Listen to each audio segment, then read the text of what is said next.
Yeah, it certainly is exhausting. Well, how do we look this time? Fourth time the charm. Scale the output, reduce the frame rate. Is audio good? Is video good? Is it good?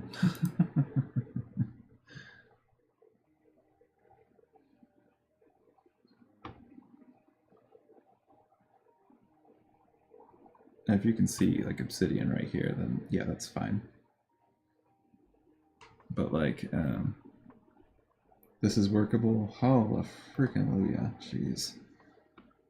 Oh my gosh. It only took me half an hour to figure out the stupid settings. Jeez, man.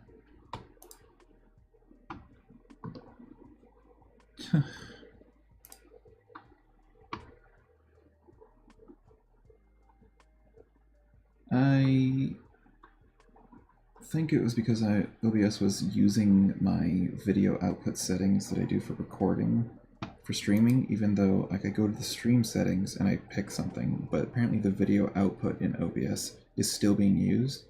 So I was sending 4K 60 FPS footage, so I reduced it to 720 output and reduced frame rate to 30 FPS.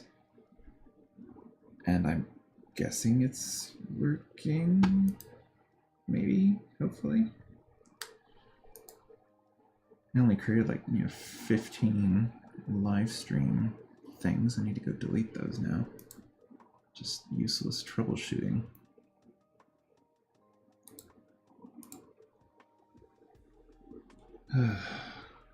Well, that was an arduous slog.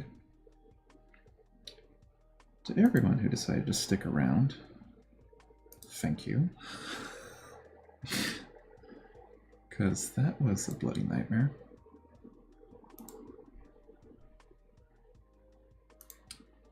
Okay, let's go delete all the 3 of them. Jeez. Yeah, let's just go delete those. Okay. Delete forever, yes please. Let's please delete this horrible memory of trying to troubleshoot things live.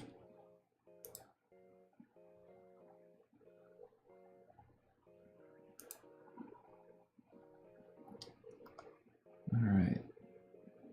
So with that... Oh, that's just nice. Stupid camera timing out.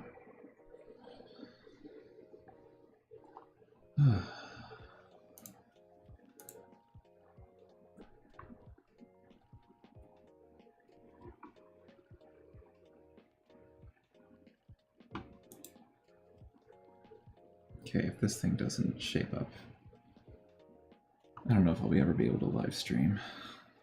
Is this why I stopped doing it? Because the internet doesn't like me?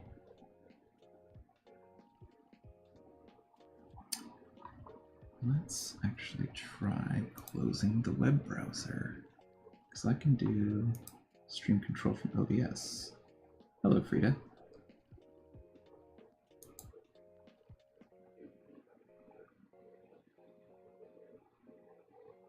Well, I'm pretty sure it's all down to internet issues. Like my upload is 50 megabit, but I don't know. I don't know, man. Is it my OBS settings? Is it my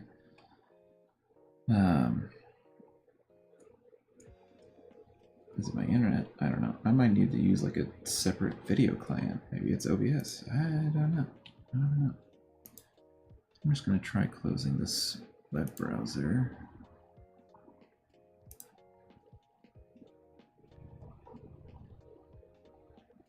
Well, yeah. I mean, that's basically it. But the internet issue was always in the background. I should look at the activity monitor.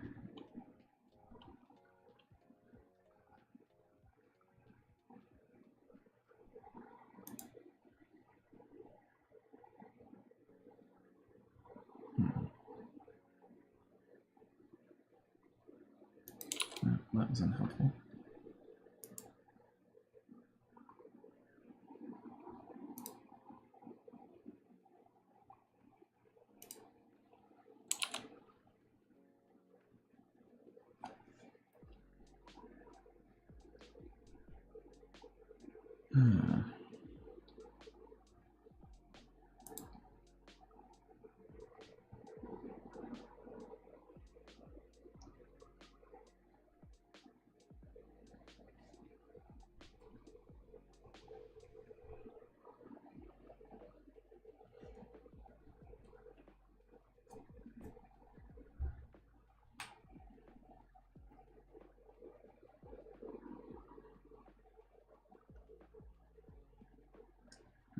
At this point, I've done everything I possibly can. My upload speed for my internet is 50 megabit, and it's the most I can get because they give hybrid fiber to coax. So I can get a 1 gigabit download and a 50 megabit upload, and that's the best I can afford and the best I can get out here. It is obnoxious.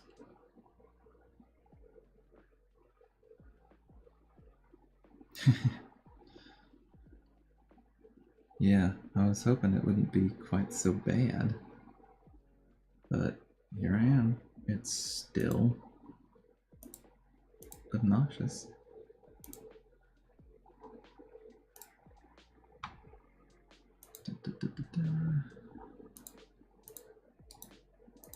Let's see, properties. Yep, that's all that. Okay. Well, are we good right now? Okay, well, hallelujah, it's good right now. I closed my web browser. It looks like my system CPU usage dropped in half. So I can just do chat. This is new in OBS, is that you can have YouTube chat in OBS. So that basically negates the need for me to have YouTube open in the browser to monitor things. So I just close the browser.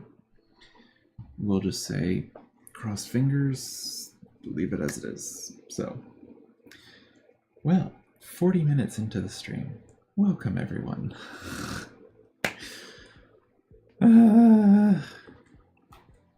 That was more than I really wanted to deal with today, but here we are.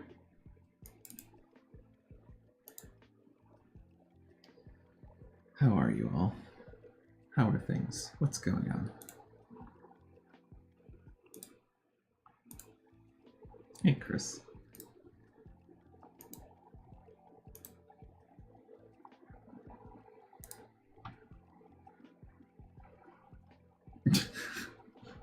Yeah, we make meta content here. We make content about making content. Oh wait, there's actually a niche for that.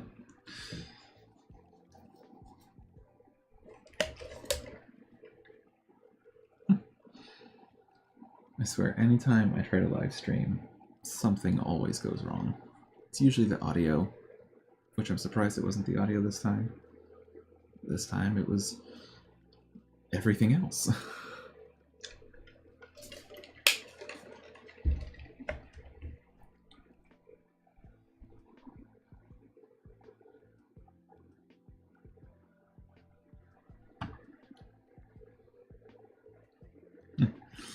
I still haven't eaten yet today.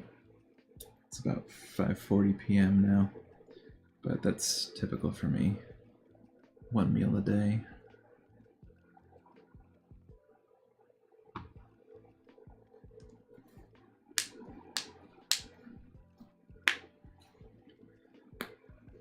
Yeah, so I managed to be like super productive yesterday, and I scripted out roughly like 5 videos, and I plan to film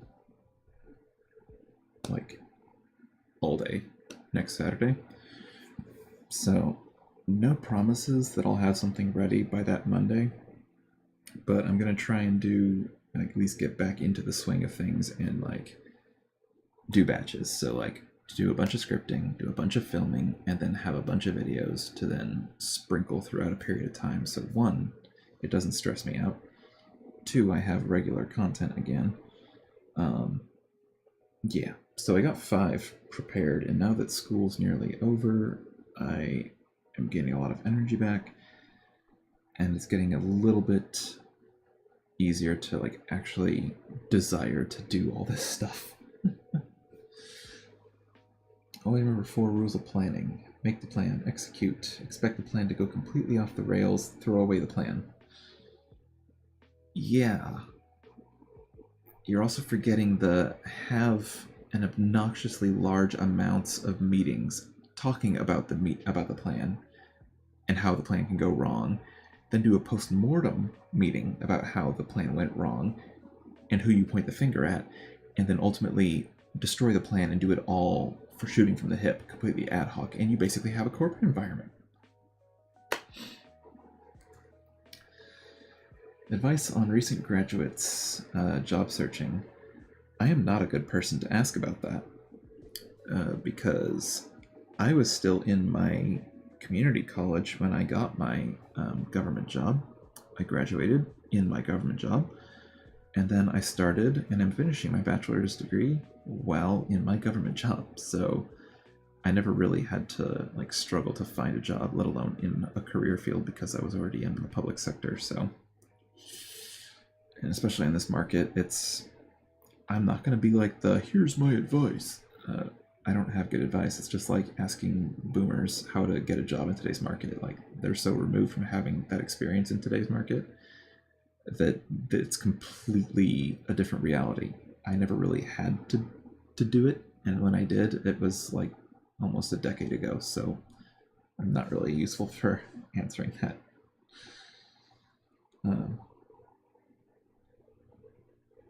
You're welcome for all the videos. I like teaching. I like talking about things I'm interested in, so the fact that people enjoy it so much makes me very happy. I have lots to talk about all the time. 4 rules of planning for people and bureaucracies. Well, my entire full-time career has been navigating bureaucracies.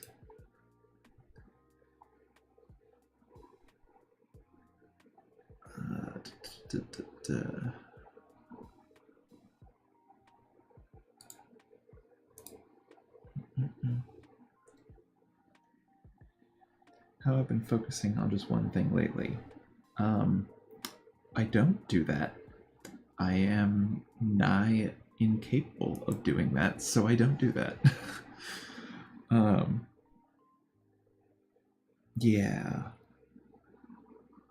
Yeah, that's why it's taken me 2 to almost 3 months to do my capstone project, and the most work I've actually gotten done on it has been in the last, like, 2 days. I basically had to restart and redo everything from scratch, like, starting 2 days ago. And then it's due in, like, let's see, today's that day. 2 weeks. 2 weeks from today. It's due in 2 weeks. So, yeah.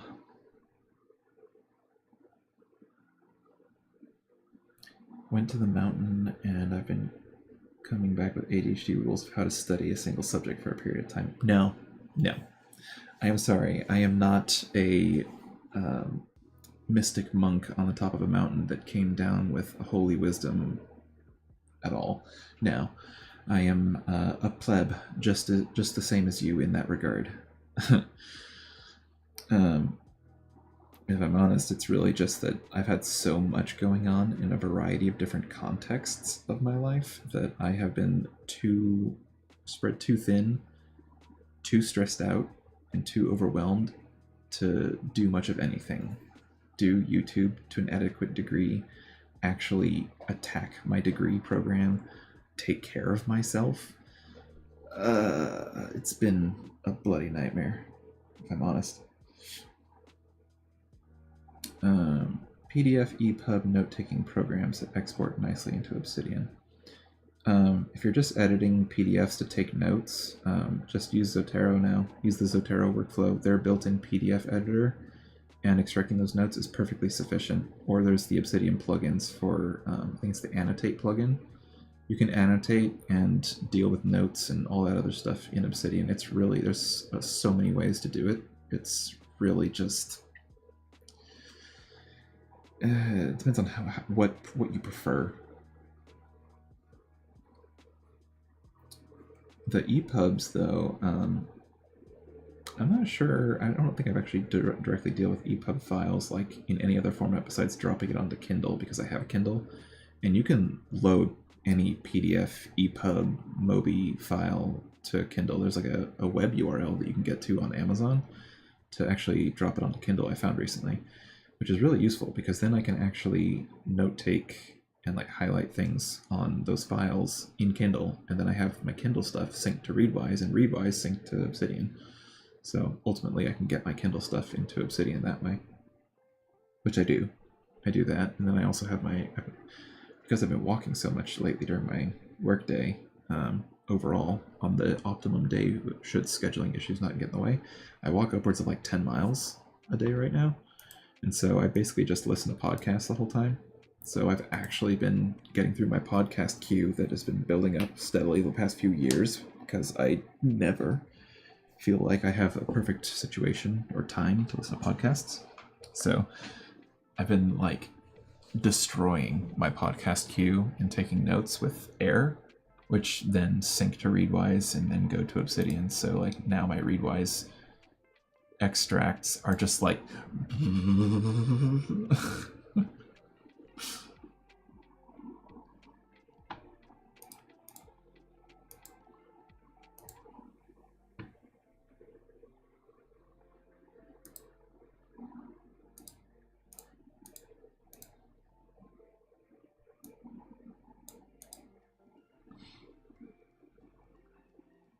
Book Fusion. Haven't heard of that.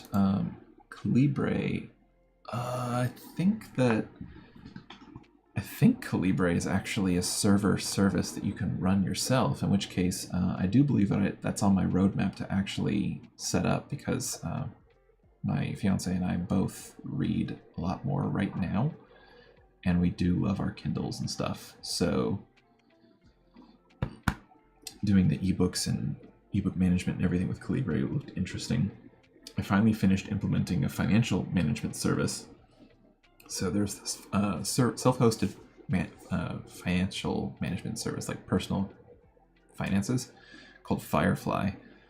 And I set that up and love it. And then I have Grocery for like groceries, for like hella nerdy, detailed grocery management. Like I'm literally insane.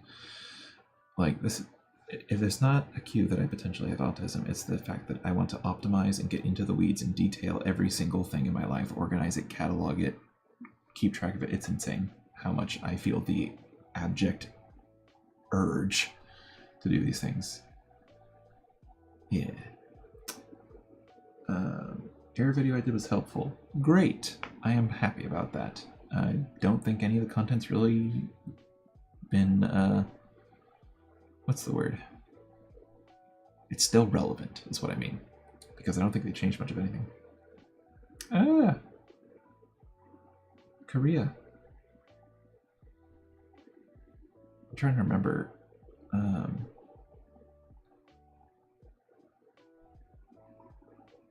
All of a sudden, all of the very short Korean phrases I know just slipped out of my memory, because that's the way my brain works. I love K-drama, so I do pick up some Korean phrases. We laugh about it. But, yeah, we really like K-drama, so sometimes I pick up a little bit of Korean. I like Korean food, too. Fish cake, tteokbokki. Yeah. Calibre export into Obsidian. Yeah, I didn't know anything about exporting anything. I don't even really know about Calibre, so I'll have to look into it. Reading anything for entertainment lately? Oh, yeah. I have set an audacious reading goal for myself this year. I want to read 52 books. I want to read a book a week. I'm a little bit behind, but I have some shorter ones that I'll be finishing, and so I'm hoping to catch back up and then actually be ahead of it. But I have a couple different like spheres of reading I like to do all at once. I don't, but within those spheres, I don't like to read multiple things at once. So like I have like heavy nonfiction, which could be like a book on programming. I have like nonfiction on like miscellaneous topics. Like, all right, now I'm reading a book on, well, I literally had like a 20 book haul for $6 on all about Zen Buddhism or Zazen. And so I'm going through some of those books. And then I also have like my like pure fantasy, science fiction, entertainment kind of books. So like right now for like hard technical stuff, I'm still going through and taking notes on this glorious gem refactoring by Martin Fowler. This thing is awesome. if you do programming in tech and you want to learn about refactoring from a perspective that is like absolutely applicable and amazing, get this book. Love it. As far as like my other nonfiction, it's the Zazen books. I just finished reading David Goggins' newest book. So I have like both of his books and then like the one by Itzler, Living with Navy SEAL. So like 3 books about David Goggins. I just finished that last night. And then for entertainment, I'm finishing more of the Dune series. I finished the main 6-book series last year, and I'm working on the 2 sequels before I have to read the 3 prequels, and then I also have the Encyclopedia of Dune that I wanted to read for funsies because I love the Dune universe. And then after that, my roadmap is to read the Broken Earth trilogy because my sister has been hounding me to read it. So, but yeah, I'm reading a bunch of things right now. And I'm actually reading again, which is lovely for me. Normally I find it very hard to read at home. And normally I do my most reading a year when I'm up at my family's cabin for a week in the woods because there's nothing else to distract me. But I've actually been really good with the discipline.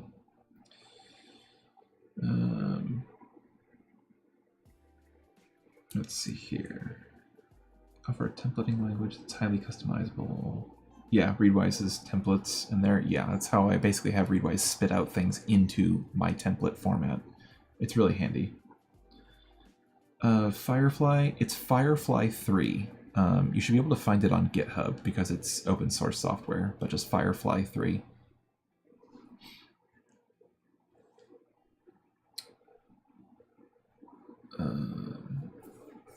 Oh, Calibre converts EPUBs to Kindle format. Nice. Yeah, I think the EPUB format they're going away from. I think I used some converters or something to take EPUB to Mobi or whatever they deal with, but good to know.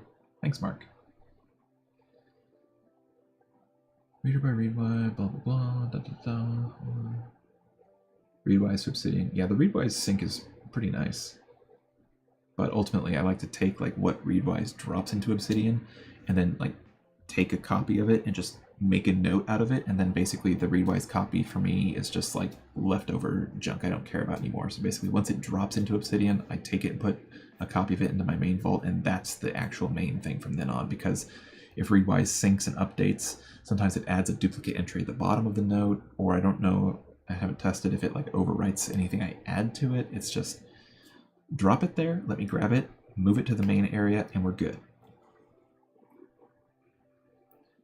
Yeah, Dune is awesome. I love it. Some people say it was like super slow. Like, I love it. And then I also implemented my reading strategy because, you know, ADHD and neurodivergence with reading sometimes can be a hassle. So there's this app called Libby that lets me actually connect to like my local library system, and I can check out audiobooks. So I'm literally reading on my Kindle the Kindle book for the Dune Kindle book, while I listen to the audiobook on 2x speed. So I'm flipping through really fast, and the audio plus just tracking with my eyes makes it so that I can finish like one of those 500-page Dune books in about 8 hours, like 8 hours my time, because normally the audiobook is 16 hours. So cut it in half because I'm listening on 2x. It's so delightful. Can't do that for technical heavy nonfiction, but for fiction books, the speed increase is amazing. Love it. Plus, also watching the Dune movies and the shows have just made me like, okay, I need to read the books, because you know the books are always smashed with more detail than the movies will ever be able to portray. And I gotta say, the latest movie is like the closest in capturing as much detail and context and relevance from the book as any of the other interpretations, because I've seen all of them. Like, I've seen the 86, I think it was 86, David Lynch version. I saw the 2003 3-episode version, which is what I grew up with. I grew up with that one, and then I also had the David Lynch one on VHS. And so I grew up having those, and then I didn't even know that in 2006 they did another 3 episodes for children of Dune. And I was like, what? I never knew this existed. And so I literally watched that just this past year. Granted, the CGI was, of course, abysmal, but like, I was so happy that that existed, and I finally watched it. But then the new movie came out, and oh, it is amazing. So amazing. I really hope they run with it and just do all of it. And there's apparently a new Bene Gesserit focused TV show coming out, and I'm excited to see that. Just all the Dune, please.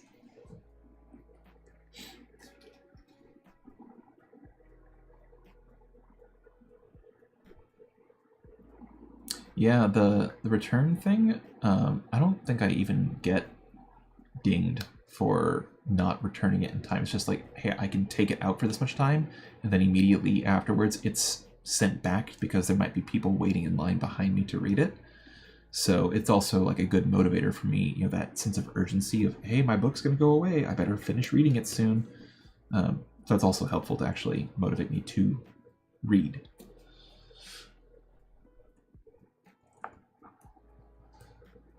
Yeah, the critique of the white savior, but also not just the white savior, but like the entire adoration of those in power, or just deifying a leader, and how a leader's like following takes on a life of its own. Because by the end of it, spoilers if you haven't read the book series that was written in the 80s, when Muad'Dib just, you know, ends up becoming the antagonist of his own, like the jihad, it's like at the end he's like, no, none of this, stop, no.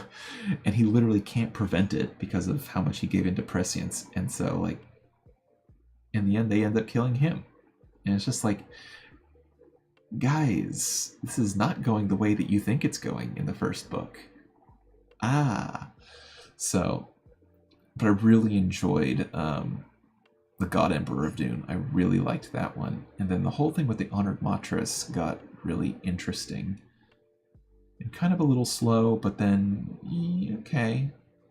The sixth book, it did end up being really nice, and I got really into the action at the end, especially with, Miles Teg, and what they did with him. Super interesting. And then it basically, that's the end of what's the author's name? I forget. I can't believe I forget. See, I'm just, my brain. Oh, you know what? It's because I forgot to take my meds, I'm sure. Should probably do that. But it's not Bryan. That's his son. Is it Michael? Here, let me check real quick, because now it's going to bother me. Frank. Okay, somebody beat me to it. Thank you. Frank, thanks. So yeah, that's like the end of all the stuff that Frank Herbert wrote. So now it's just his son's writing along with other people. So we'll see how that flavor is.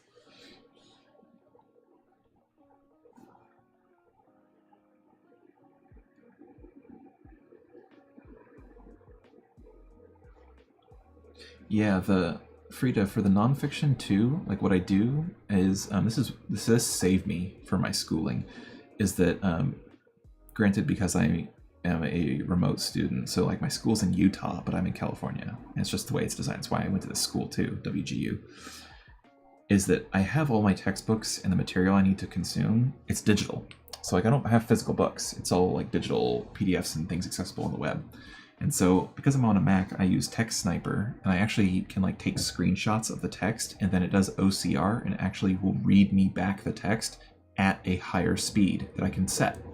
So basically it's the same thing as like an audiobook, but it's an ad hoc audiobook in essence. So any text, it can also just give me, like, grab that text from a screenshot and put it in my clipboard, but then it also reads it to me. And that has literally saved my bacon so much when it comes to technical material sometimes, because sometimes I'll just end up reading the same line 5 times, and I'm just like, do I just have like a tube between my ears that just goes right here? But that's just the nature of it sometimes.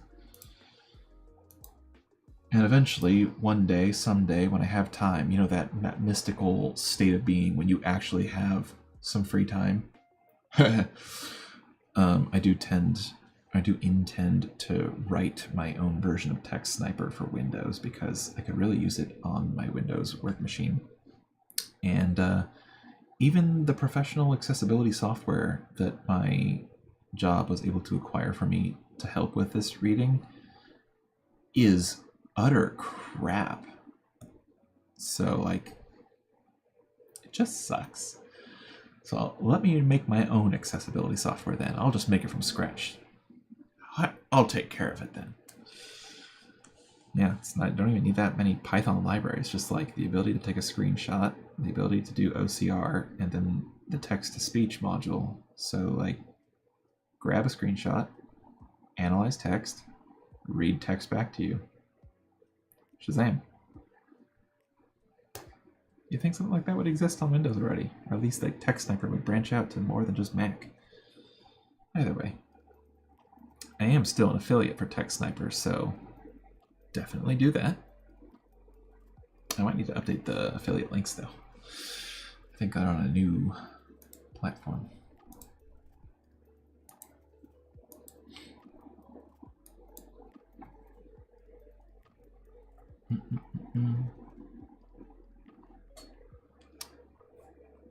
Let's see.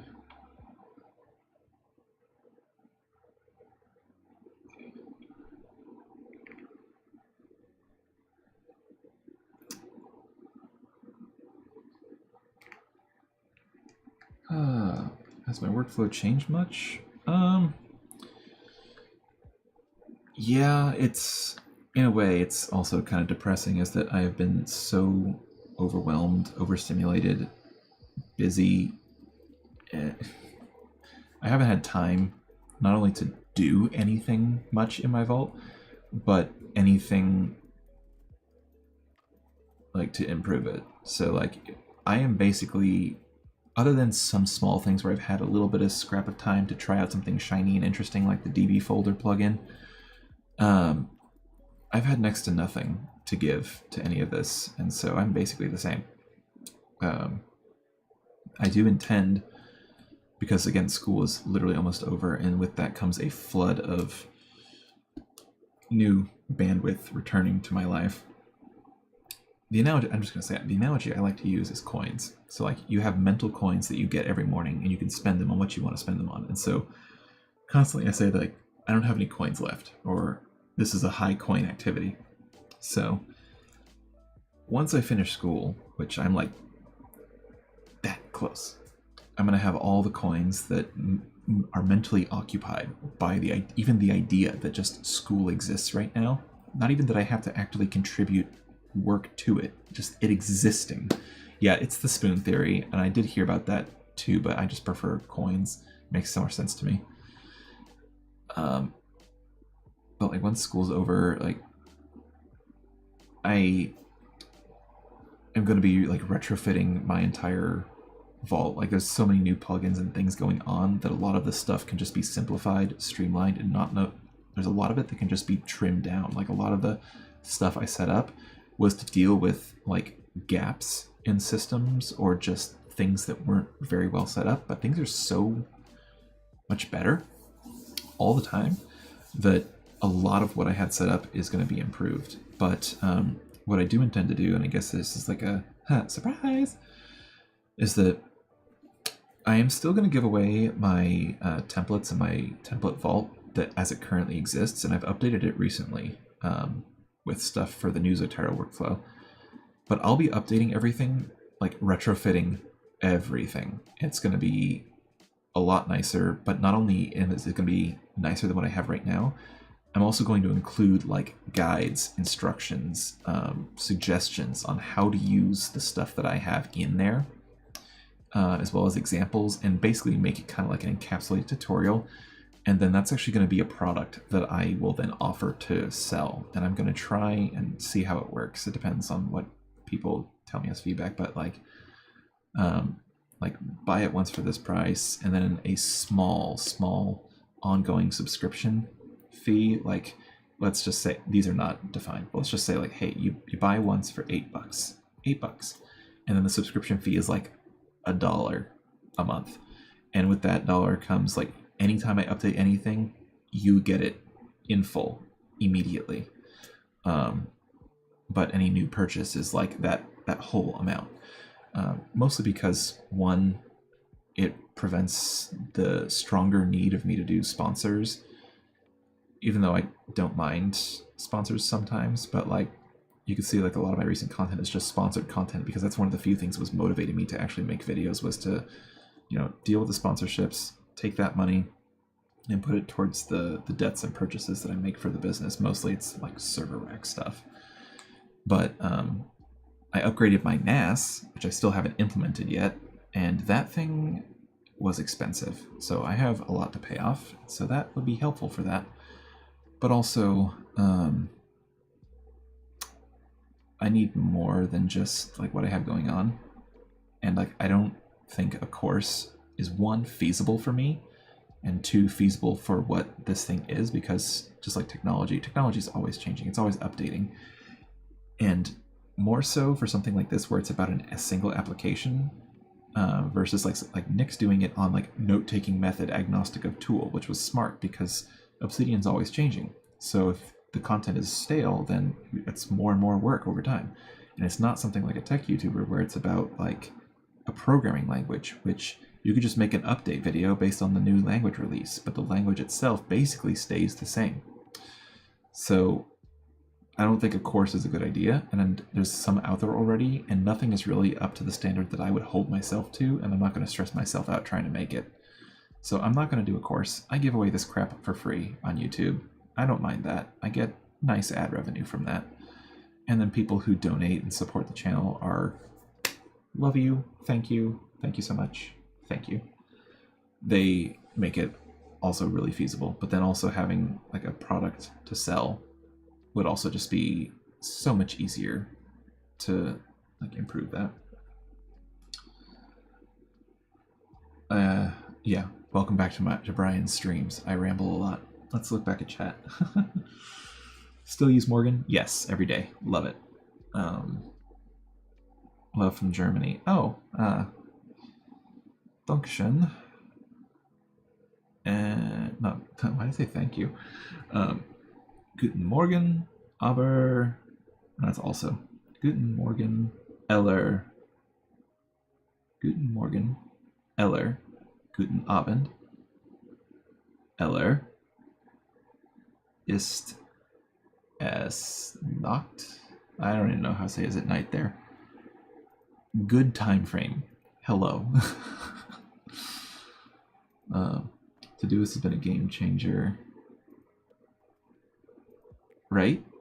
Todoist is amazing. I still love it and use it. I don't use it as heavily for a lot of other things, but like just, I even have stuff set up where, you know how you can email an email address to send new tasks to Todoist? Like kind of like how also Trello has that feature.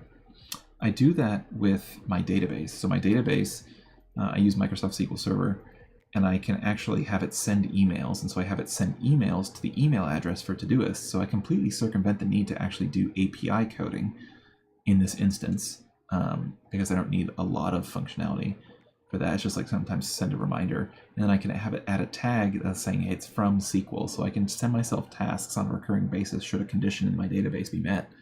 And so I get like notifications from that, or I can send myself an email from work, which I have like a quick action, I think it's called, in Outlook, because it's Microsoft, and does the same thing. It just says, hey, tag from work, so I can see the things that are automated to me.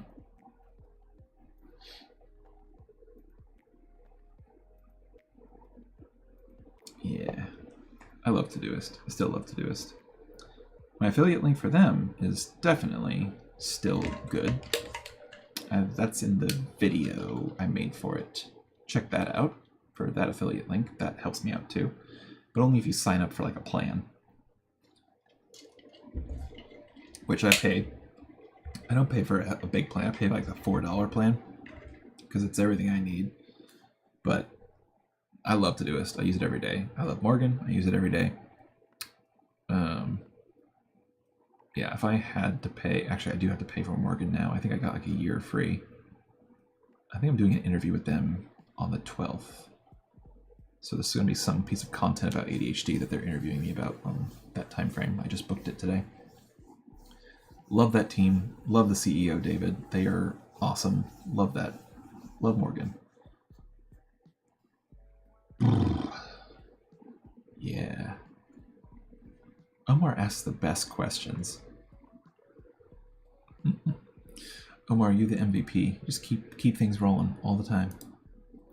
It's good to hear from you. It's been a while. Even though we're in Discord, it's still like... It's nice to hear you and see your face, even though it's not even happening.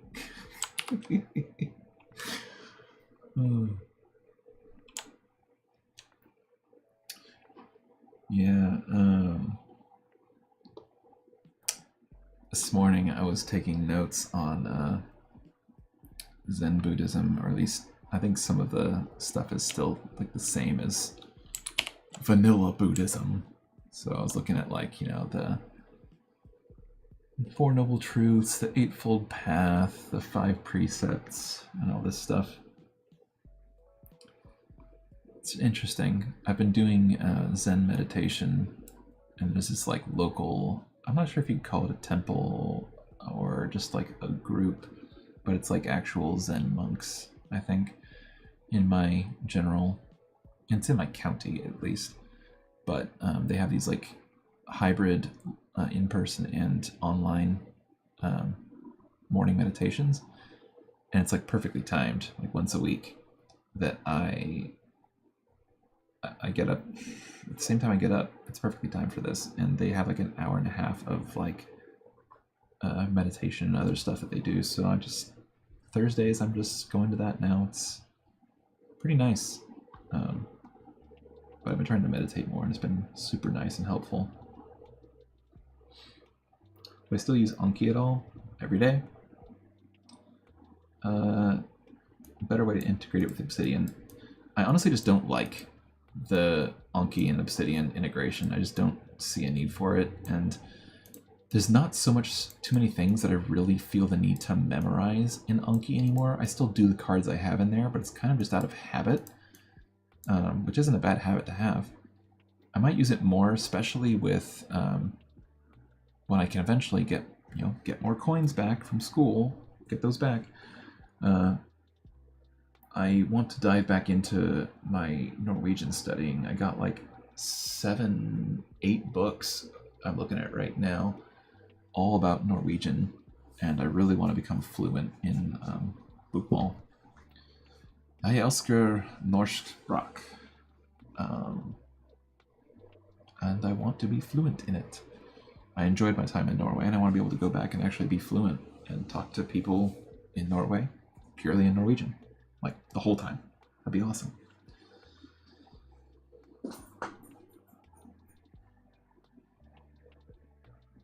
Yeah, my my actual religious practice of choice is Nordic neo-paganism, or typically it's just called heathenism or heathenry.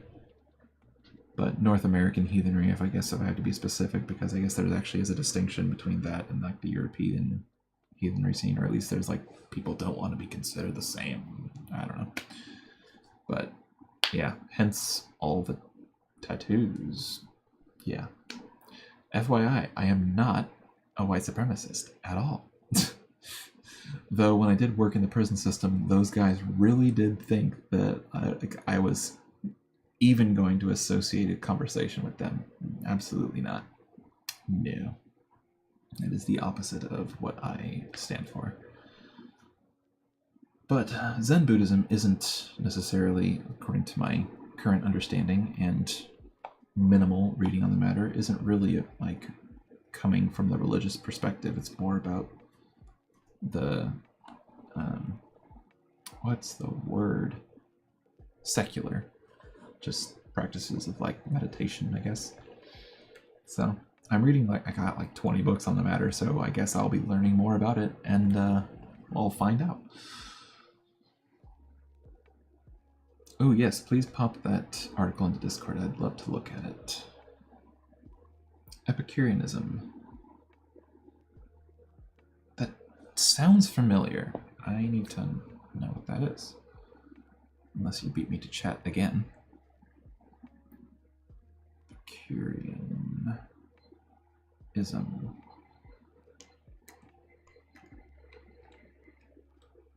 You will. An ancient school of philosophy founded in Athens by Epicurus. The school rejected determinism and advocated hedonism, but of a restrained kind. Mental pleasure was regarded more highly than physical, and the ultimate pleasure was held to be freedom from anxiety and mental pain, especially that arising from needless fear of death and of the gods. Interesting. Not often I hear of a approach that like really dives into hedonism. It really seems like most of these like organized groups always try to like restrict or reduce just wanton hedonism. But I guess it makes sense because they're not talking about physical as much as mental. And then also like the mental, like free from pain and the anxiety of fear of death, like that really just ties in nicely with other belief systems like Buddhism, where it's all about like, you know, I lost my train of thought. Attachments, I guess. But then there's also like I'm not sure if it's Bushido or Budo, but like there was a meditation, type of meditation I used to do where, and I'm not sure if I got this from like the biography of Miyamoto Musashi or if I got it from reading the Hakurage, or no, the Hagakure. I think that's it. Where you meditate on like the idea and imagery of your body being torn apart by various weapons, like every conceivable way that you can die and your body being just completely mangled and torn apart to reduce the attachment of you to your physical body and to life itself, not because you're like sadistic or masochistic, but rather to like lessen the anxious attachment to cling to life. And I guess in like the martial societies of the time, like if you do that, you like are less prone to having like, fear of death when you enter combat or something. I just thought it was an interesting practice. I would imagine every morning just like images of me being like stabbed with spears, slashed with swords, you know, pin cushioned by arrows. It was interesting.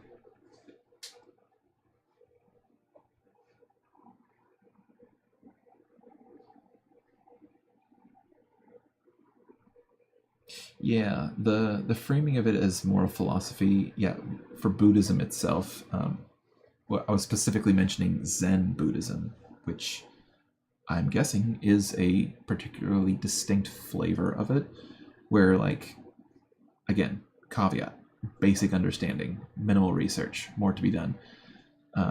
It sounds interesting because it's like the Zen perspective seems to be that Buddhism is the pursuit of nirvana. Therefore, you have pursuit. Therefore, you have desires. You desire nirvana and enlightenment.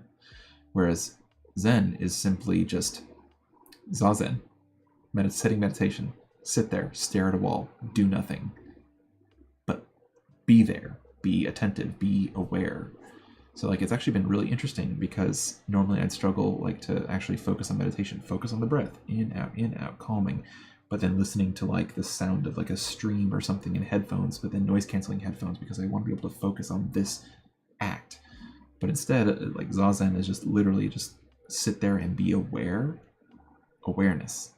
And so it actually works well with me because instead of it being distracting to try and tune out these things and focus on something and then being like upset and angry at myself because I can't focus because, oh yeah, the ADHD guy has trouble focusing. Shocker. Instead, it's more like I just sit there and be aware. So I'm aware that when I'm meditating at 6 a.m, that all 6 of my cats are screaming at the tops of their lungs to be fed. And there might be a garbage truck outside and who knows what. And so like literally the meditation is just to sit there and be aware of all of these noises. And so I like kind of in my mind, I conceptually think about like the layout of my house and when I hear a cat, you know, crying or meowing in the back room, like I just imagine like physically they're there in that back room in that mental blueprint of my house. And it's just I'm aware of where they're all at, what they're all doing, what's going on around me. Do I hear a garbage truck on the street? I'm aware that there is a truck out there on the street. And just sitting there in that awareness is like the point. You reduce like your conscious thought. You're not thinking so much about it as much as you're just like perceiving it. You're just sitting there in an endless state of perception. And that is my current understanding of how it works. And I've found great success in it so far. I'm actually really enjoying it. And it's probably the most successful time I've had with meditation that I've ever had in my life. I really enjoy it. Yeah, being present. It's hardcore being present, and it's surprisingly effective, and I really enjoy it.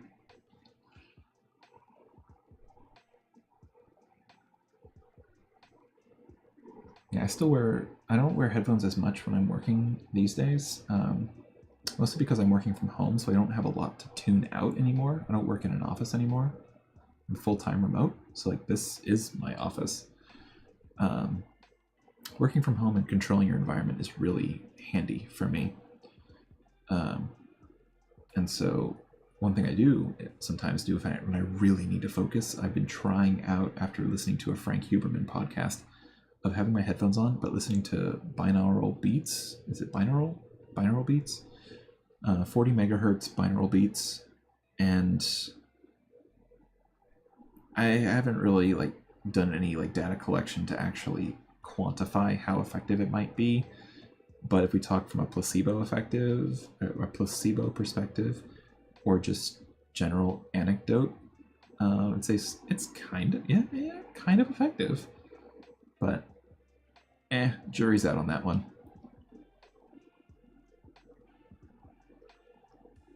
You approach it by not focusing on the present, but by becoming interested in the present. Yeah, I guess you could say it that way, yeah.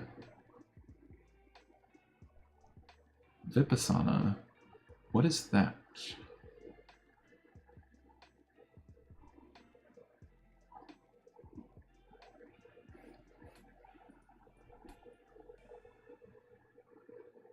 Yeah, I found meditation to be very difficult, but at the same time, I still tried to do it because it is incredibly helpful and healthy to do. I actually just listened to several other podcasts on my walks too. And walking can also just be meditation, just like walking outside and just not saying anything, just like walking and observing outside. Like that, for me, that was like the greatest form of meditation I had, because I'm active and I'm moving, but at the same time, I'm not really thinking too much. Sometimes I am, but like when I did it with the intention of just like observing everything going on around, it was like the closest I got to how I feel now when I do my morning meditation. Of course, I'm still not of the mind that like, oh yeah, you can do meditation and cure your ADHD. I get comments like that. I mean, I delete them because, it's my YouTube channel. I'm basically God, so like I delete those inflammatory comments, but not before I take screenshots. So believe me, I've been compiling screenshots of shitty ADHD comments and people who say the most inane stuff to me online.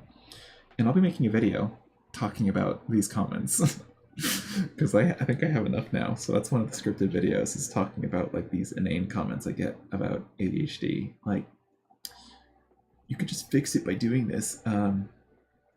Okay. No.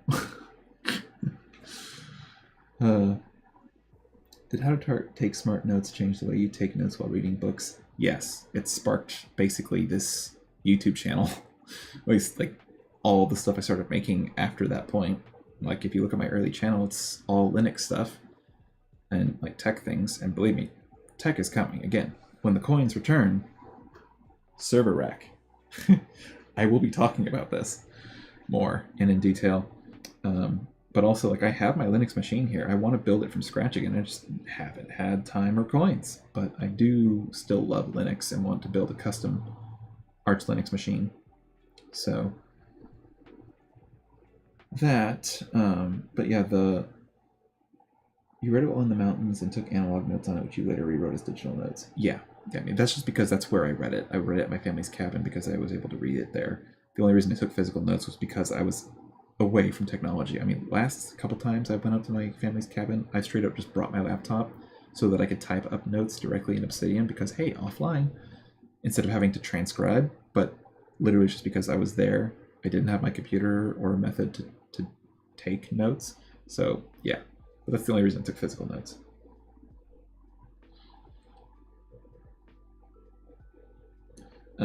Advice to start taking notes on it. Don't stress about format. Just the whole idea is just get started. It'll be ugly, it'll be messy, it might not be perfect. That's the whole point. It doesn't have to be. Everything's iterative. Like a lot of this, that's like the kind of catch-22 I avoid now, based on like things I've learned from my last boss, of basically apply Agile and Scrum software development approaches to just everyday life.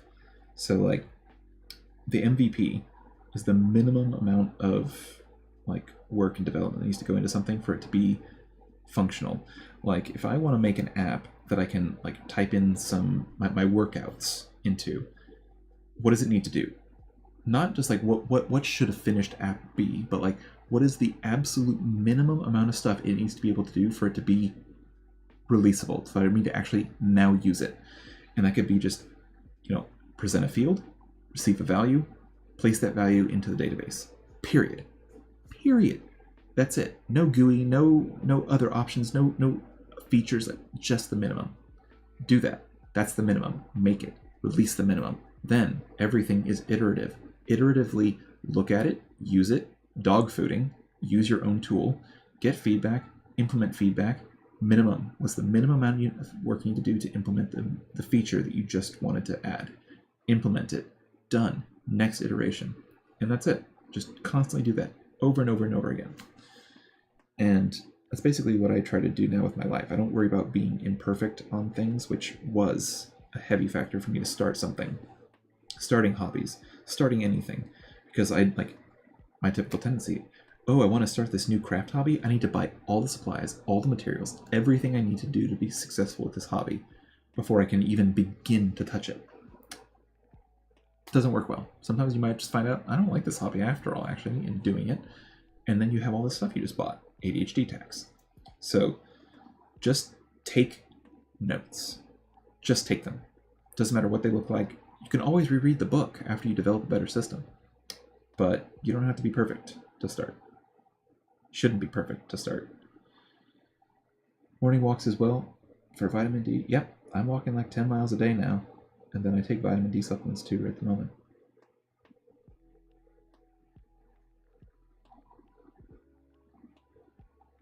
Love the meditation comment, Omar.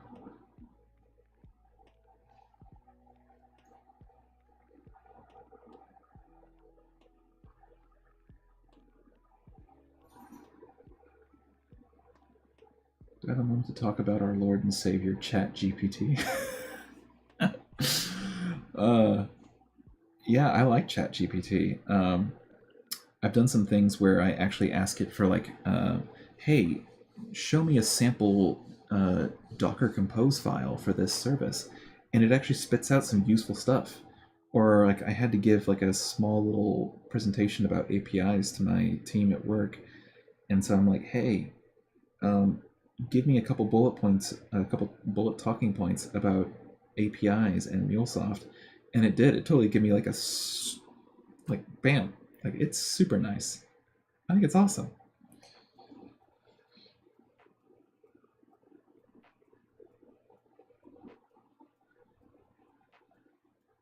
There's Omar with the wisdom again. You're so wise, my friend. So wise. Oh, there goes my camera again. Because I don't have a full frame camera, and because of like shipping restrictions and stupid bureaucracy stuff, the type of camera that I have, there's supposedly a way around it. I still haven't figured it out, and at this point I'm just like, ugh.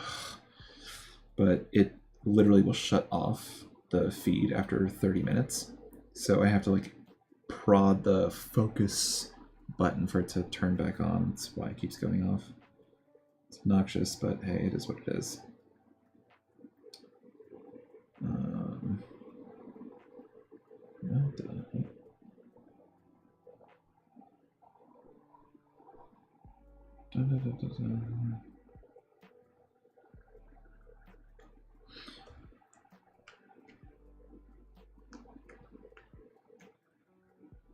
There's a prompt where you tell it that it's Dan, and Dan can do whatever he wants, and he'll go along at least once.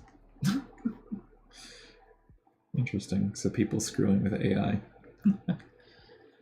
There's a lot of interesting AI tools out there. I have several of them bookmarked.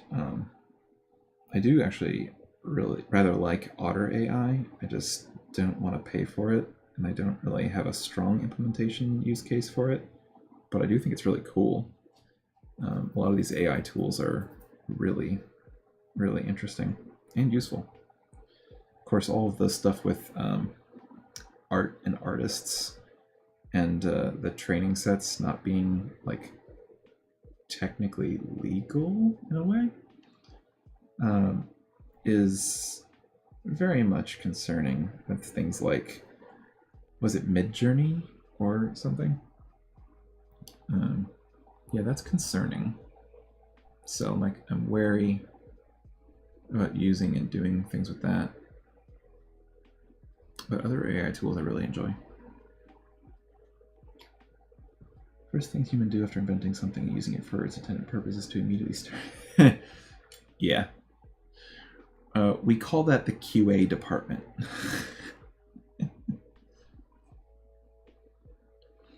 Basically, if I poke it here, does it explode? No? Well, what about if I poke it here? Johnny has 7 beers. Johnny has -1 beers. Johnny has 1,337 beers. Johnny has string of text beers. Which of these conditions actually breaks the program? And then if you put a Unicode character, does it break the field? If you put a non-breakable space character into the input field, does it break the system? Oh my god. QA must have a field day for just absolutely annihilating and eviscerating code. I love it. I love it so much. My first therapist told me I couldn't have ADHD because I was a woman. That's sexist and wrong. That's what let me do investigate and get enough evidence to change the therapist. Yeah.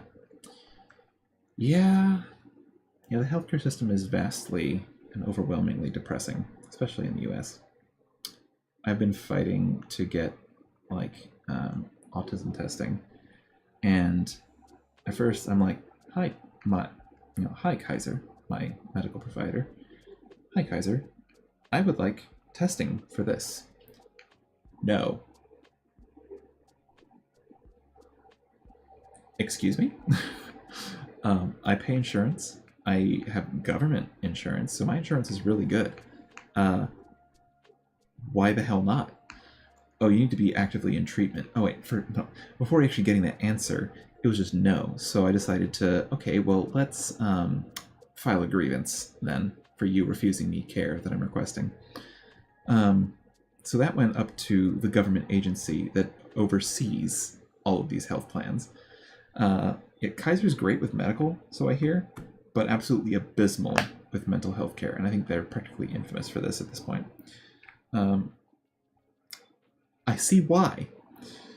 So eventually I'm like, okay, well, I'm going to grievance you into oblivion. And so I went to the government oversight, a government agency that has oversight over all of the health plans in California, and not insurance company called Kaiser. Like I have healthcare insurance. Like I have healthcare through the state. So it's Kaiser. Kaiser is who I get healthcare from because that's who contracts with the state.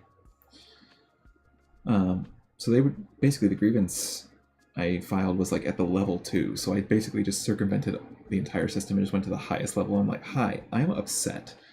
What do? And they're like, okay, you need to first start by filing a grievance with them. If they do nothing and they decline you, then you can elevate. And then if that goes wrong, then you come to us. And I'm like, okay. So then eventually I filed a grievance with Kaiser, and then I was getting my medication refilled, and the person who refilled my medication was the person I filed a grievance on. And so then she was like, hey, can we talk about that? And so we talked about it, and then it came out, oh, you have to be actively in treatment, receiving treatment. Basically, I need to be in therapy with Kaiser to then be able to even entertain the idea of getting the assessment. I'm like, okay. let's start therapy. So I did. And, you know, me being me, actually, it's over there. 1 second. There we go. Okay. So, me being me, I compiled this hefty binder of materials that is all basically autism assessments from Embrace Autism. It was the DSM-5 for autism, my bullet point by bullet point analysis of severity and anecdotal evidence of each of those points applying to my life, then the same thing, that same analysis, but from my fiance, my grandmother, my mother, my sister, and then any records from elementary school and school age. And so this whole binder I brought with me to my first appointment, and then halfway through the appointment, you bet your ass, I had a referral for the testing. So I had my referral, and so I was like, okay, it's good to go. Basically, I had two avenues. One, I could wait almost 2 years or longer to actually get assessed through the state government agency that handles it, because that's the route you go if you want like heavy benefits and like disability and like I can't work, therefore give me benefits. And so of course they're like very against that, and it's also prohibitively long to even get that far. And at this point, like, I can work, I get some accommodations, but I can work, I work fine, I like my job, I like my work. So what's option two? The option two was in-house testing with Kaiser, and that takes like, you know, they say, hey, it could be take up to like 6 months for this to eventually, you know, get to happen. So during that time, that therapist that I talked to was like, so yeah, we've had a couple sessions together. Your referrals, you know, it's doing its thing. It's just going to take a while. I'm moving to Greece. Bye. And so basically, we worked together to pick somebody I would transition to and be handed off to. So I'd be on their panel, and it was this other psychologist who like specifically focuses on autism and ADHD. And so I'm like, great, I'll take that guy. Well, enter Kaiser mental health worker strike, which I don't hold against them at all. The mental health department at Kaiser sucks, and it might not be specifically the providers. It's also just the fact that they overload their panels so much that like you could only see your provider for an hour therapy session once every month, which is basically the schedule I had. So in trying just to see this guy for the very first time, I kept getting bounced around to other people because he was on strike. Don't hold that against him. And so eventually I'm like, hi, I don't have any interest in talking to you because you're not the guy I'm trying to work with. And all I really need from you at the moment is just telling me, hey, what's the status of my referral for this assessment? Because ultimately this whole thing just went to, I just want my assessment. I don't care about anything else. I don't even care about being in therapy with you guys. I don't even really find a lot of therapy useful based on what I've had so far, because I am so, what's the way of saying it? I have such good metacognition that I can see myself accurately enough that most of what these people will raise as like perspectives of me and my behavior, I already can see myself. Sometimes there is, you know, stuff I don't notice, in which case, yeah, great, it's useful. But by and large, I get like maybe 10 to 20% of value out of the sessions. So I never even got to see this guy yet. It's been months. And eventually I like land on this person. They're like, hey, the person's out of strike now, so you can actually see them. And I'm like, great, let's make that happen. And then that guy never, like, nothing ever happened. I think followed through. I didn't get my appointment. So then I like actually contacted the person I'm supposed to be seeing, the psychologist guy who focuses on the stuff I have. And I'm like, hi, been trying to talk to you for like ever. Also, what is the status of my referral? And basically he's like, based on his current understanding, he's like, yeah, we're going to restart all that because, you know, I don't even know the context. I was just basically enraged at that point. And so I'm like, what? So eventually it came out like, no, I have been actively in therapy, even though I've been bounced around. You were on strike, so I've been bounced around between people trying just to meet with you. I've had my referral. It's about the time that it comes due. It's been about 6 months, so what is the status of my referral? No one can tell me, because no one has access for some reason. So eventually, he's like, okay. I talked to the person. We got the coordinator will be contacting you. They contacted me the next day. I got my session. It's like within 2 weeks. Like the day I go and get assessed, it's in 2 weeks. Today, I just picked up my giant manila envelope of paperwork that my parent and I have to fill out. It's happening. It's finally happening. Woohoo! But Jesus, what a nightmare. Because if you're not on top, like I still have the complaint of dealing with my own freaking medication renewal because I'm on ADHD medication, which is a Schedule 2. Schedule 2?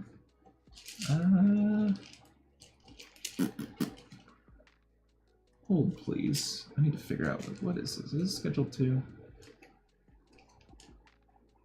Honestly, don't see it on here. It might be on my Concerta. But regardless, it's like a Schedule 2, I think, medication. So like I literally can't renew it.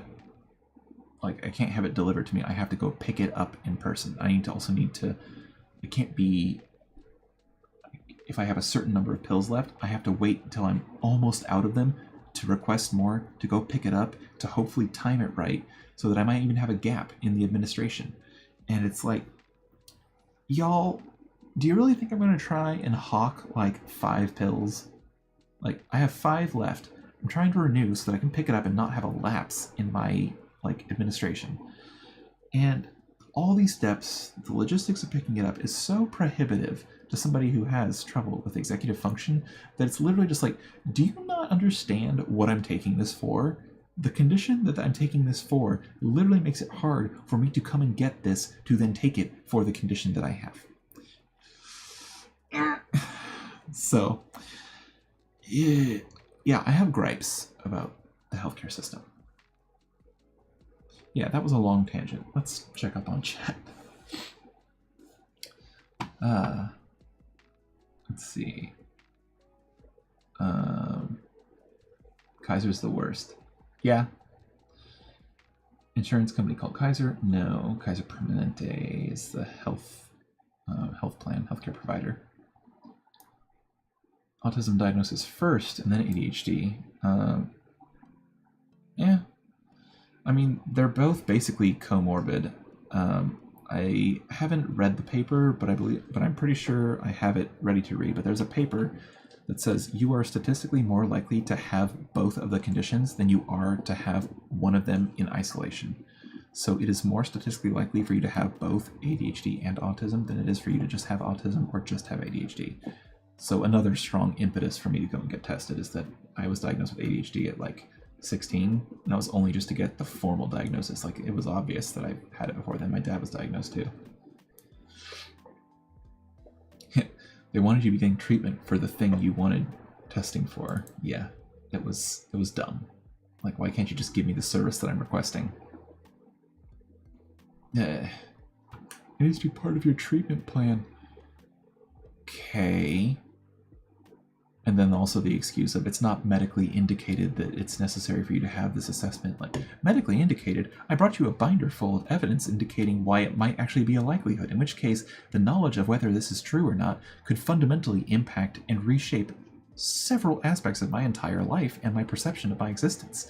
So, medically indicated my ass. Give me the testing. I was ready to grievance them into oblivion. Like, I will throw hands. I don't care. I will fight you. Yeah, US healthcare is abysmal. I hate it.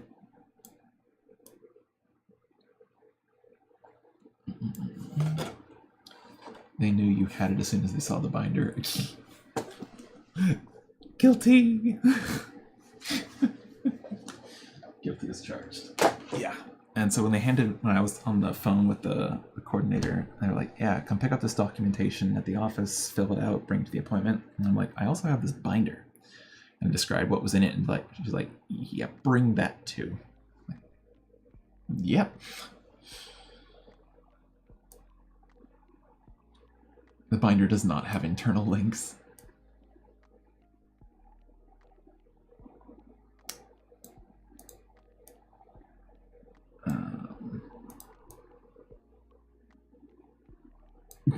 Oh, I never made that connection, Omar. The word for emperor. I've never made that connection. How did I not notice that? We talked about... Oh, man. You learn new things every day.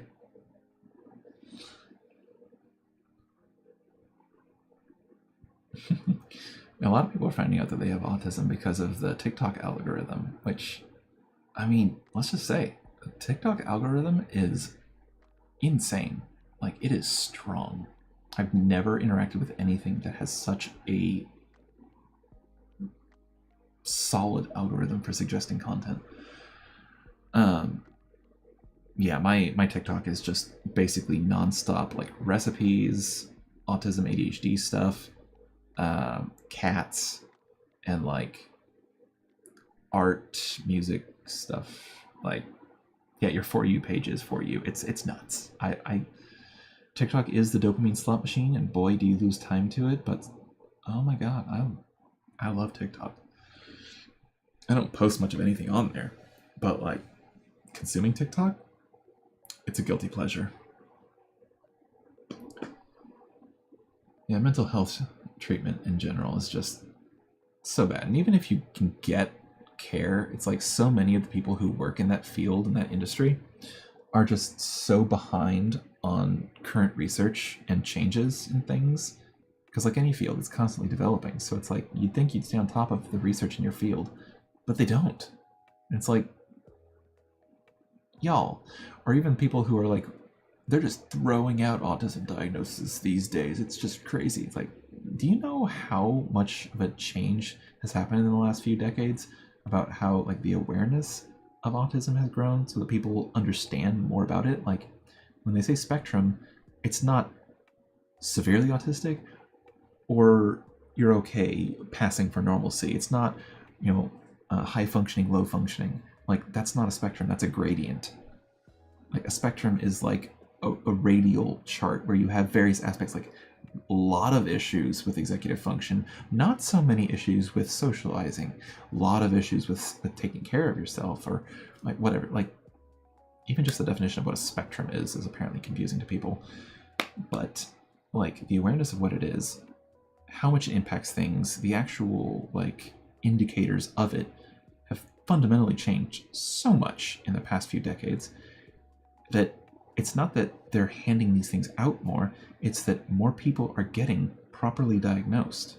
That, and also just like this current generations and the youthful generations are more likely to actually just be like, oh yeah, mental health care, that's a thing that's actually worthwhile, versus the, I don't need no therapy. Yeah, those people.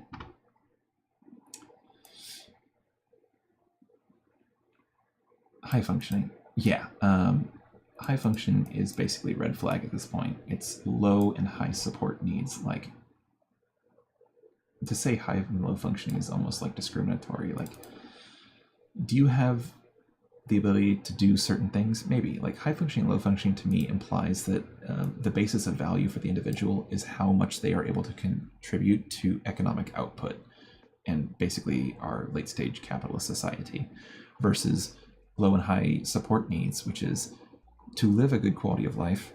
Do you have a lot of needs that you need support with, or a high level of support for those needs, or do you just, you can get by with a few accommodations? Like that's kind of where I am at. I perceive myself as being very low support needs, but maybe I'm wrong. Maybe that's just my perception of myself. That was a pretty deep Dune reference.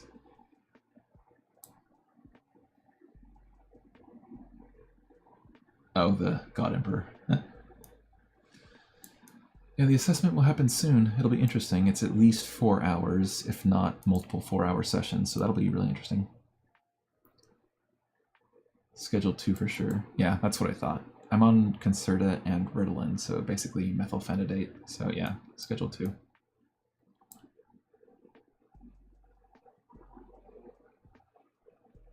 I just saw your comment, Sean. No shade, I didn't see that was, so I wasn't picking on you at all. But I would classify myself as low support needs based on my perception of myself. Dr. Binder is a leader in the field.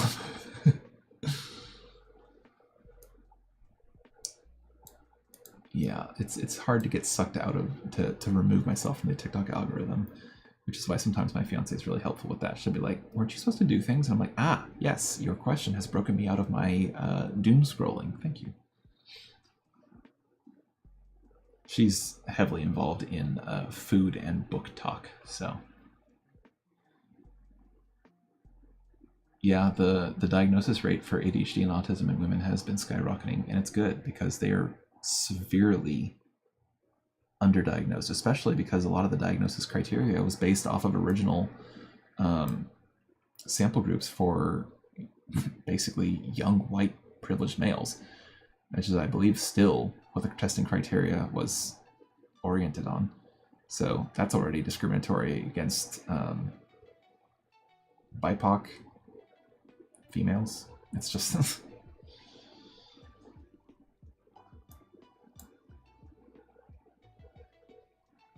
yeah, Chamsay, I believe it. I believe it. Total battle. One professional told you all the symptoms impacted, but that he wouldn't diagnose me because you were a woman and had been married. Oh my god. I would grievance the hell out of that person. Far too many people think mental health isn't real. Let's give them a mental illness and then figure out if it's real or not. Obviously can't be autistic if you have a relationship.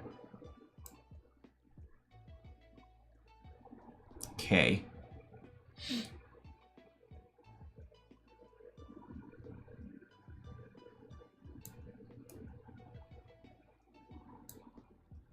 Some don't believe ADHD exists.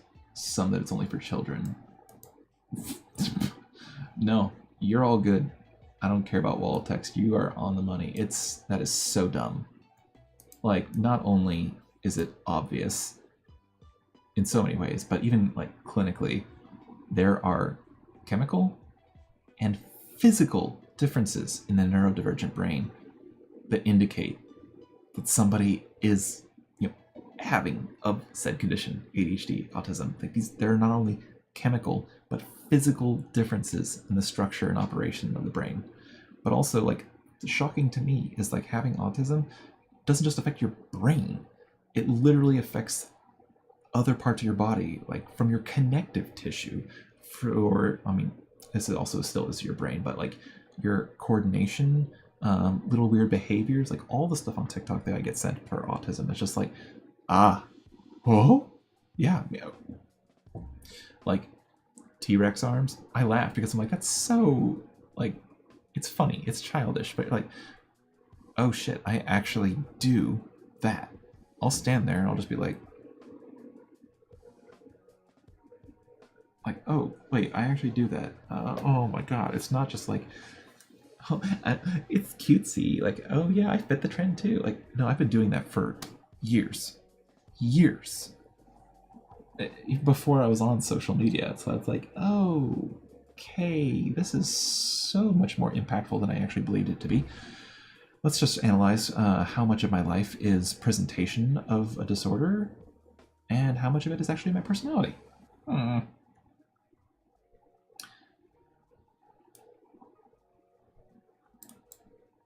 Yeah, we went to Norway in August. This just recently past August. I've been trying to go to Norway for like 6 years, and finally it happened thanks to her helpful planning and helping me through the executive dysfunction. I got to go to Norway for 2 weeks. I got to see fjords. I got to go to several towns. I got to go to Flam, Gudvangen, Oslo. Was it Trondheim? No, it wasn't Trondheim. It was I forget, but I went to the Midgardsblot Music Festival. I went to the Gudvangen Viking Market to meet up with some friends of friends because I do historical reenactments, so like we have mutual friends. I got to see my pen pal of like 10 years. I got to see somebody who I actually met on Twitter because of this YouTube channel. Yeah, when we were in Gudvangen in the Viking Market, the day we got there, in the middle of the fjord, all alone, just the two of us, I proposed. She said yes. Hey, Nishit. Hello, hello. T-Rex arms, yes.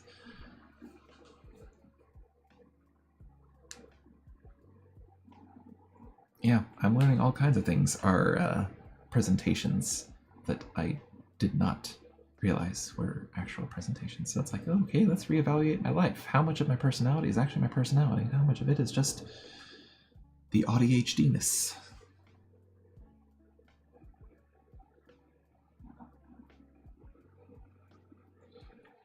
I think I finally caught up on chat. Man, my tangents certainly ramble on and leave me with a queue of things to respond to.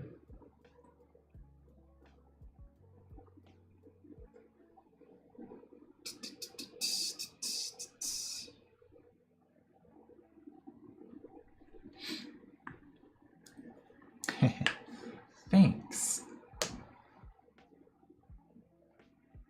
Yeah, now everyone's just like, when's the wedding? I'm like, it took me this long to propose. Can you give me a break, please? I mean, we're not in that big of a hurry, and we have some ideas about what we might want to do, but we're not in a rush, and we're not really running on anyone else's timetable, so...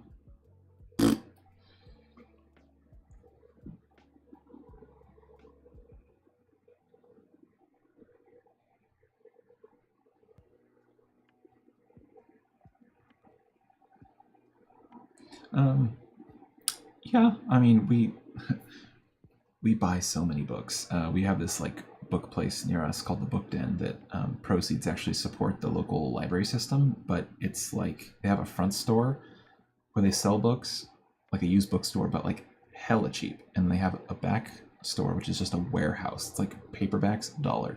Hardbacks or hardcovers, $2. And like the most I've ever paid for a book there is like $4. And that's like a minority, like maybe 2 books ever. And that's from the front store because they're newer. But like we literally will go there, and every time we come home, we bring home like 30, 50 books between the two of us. Most of it's me, but like I also scan all my books into an inventory because again, I am anal as hell about all the data and detail in my life. So like I have an app where I catalog all my books, especially like which ones I've read and I have not read. So currently I am like, I've read over 200 or so of the books that I own, and I have like 300 books that are unread. And in fact, if I turn the camera, which I'm not going to, I have stacks upon stacks of books in there that are all just unread. You can see some of them here, like this whole bookshelf. That shelf is read, but the rest of these are like multiple layers deep, some on the floor right there. Those are all unread. And then the whole thing in the closet is just full of unread books.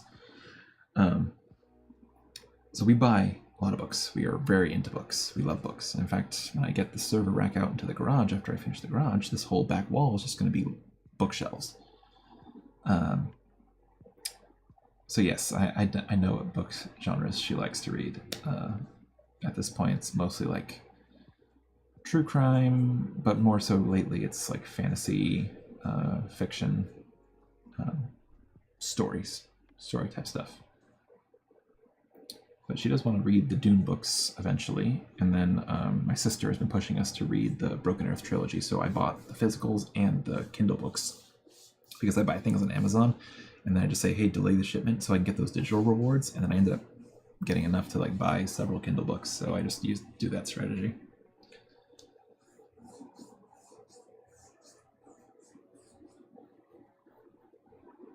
Two competing personalities. Yeah, I need to organize everything. I like routine and habit, and I want to do the same thing the same way every time. And then I need some excitement, spontaneity in my life.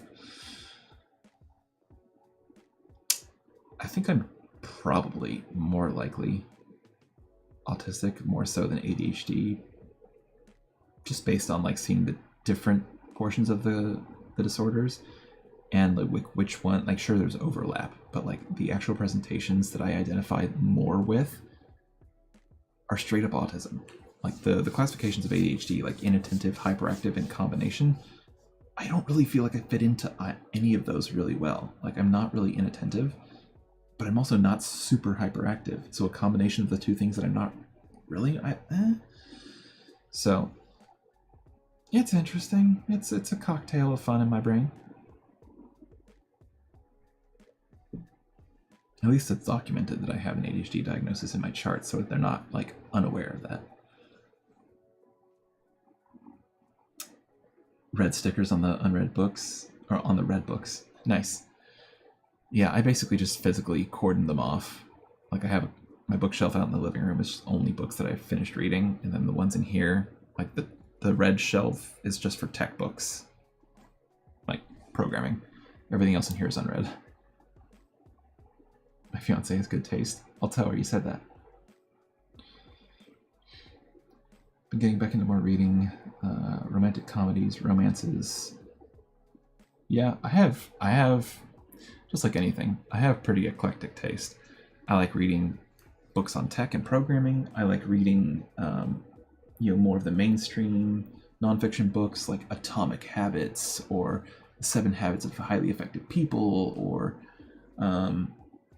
like I've read everything from David Goggins, but then I also have some interesting books here on like thinking in systems or systems thinking for social change. These looked interesting. I have a crap ton of books on autism and neurodivergence. I have a huge amount of books on Norse mythology and Vikings and historical accounts of those things. I have this whole stack of books right here that's probably 1.5 feet tall, is all just fitness and training books that I've collected over throughout the years, which I need to reread for my fitness programming. And then I have all kinds of fiction, young adult fiction, that I'm still rereading all the fiction I read growing up, because #nostalgia, but then just young adult fiction, normal fiction, science fiction, fantasy, some new age stuff, and then I have, what else did I have? I have some like paranormal romance novels that I like, and so I have those. And then I have like all the books I just bought on Zen Buddhism, like 20 books I just bought on that. So like, I'm pretty eclectic.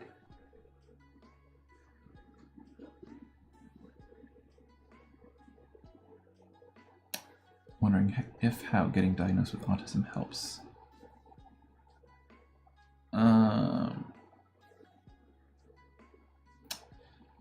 Does it help?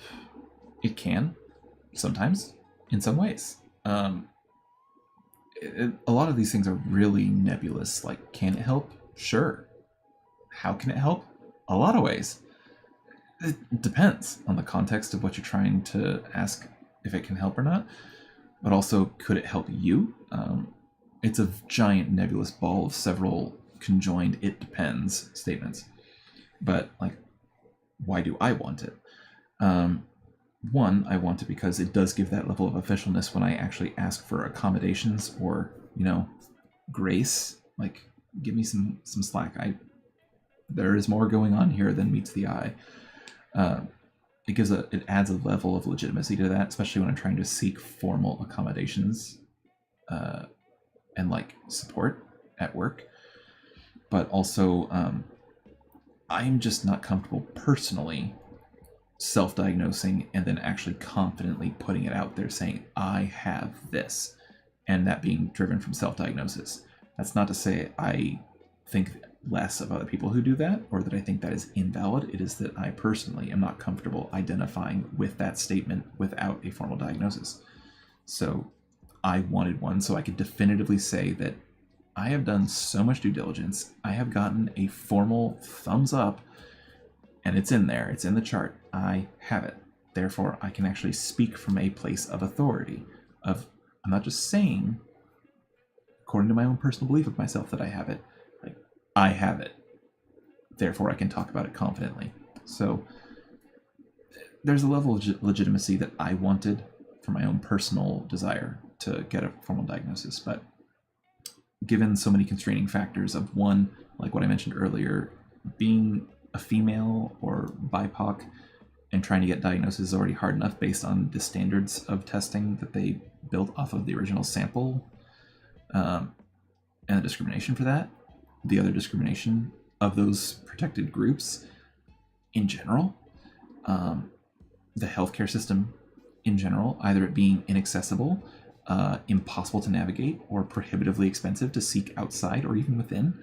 So all these are factors that make self-diagnosis valid. And I'm not sure if there's formal research or anything, but I've heard that like self-diagnosis, by and large, is usually pretty spot on. Because if you are so, like, you really think that you have this so strongly based on everything that you're seeing and researching, you probably do. I mean, and I heard in a podcast from an actual official source, they cited their source, I just don't have it on hand, that like autism, in fact, is not this like obscure thing, and like the diagnosis rate is actually, yeah, kind of approaching what it should be, because it's 1 to 2% of the population. And somebody's like, that's a small 1 to 2%, kind of like the whole like people who are denying, you know, the plague that recently is occurring. It's like, oh, just this percent of people are, you know, dying. That's a lot. Like small numbers with big samples is still a lot. So like 1 to 2% of the population is like, in America, that's like 2.33 million people. That's a lot of people.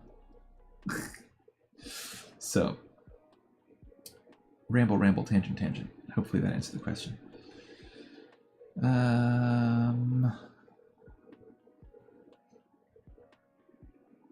Oh yeah, I don't buy cookbooks. Most of them don't have the pictures I like or are specific enough, though there are some Indian cookbooks I love. I love Indian food.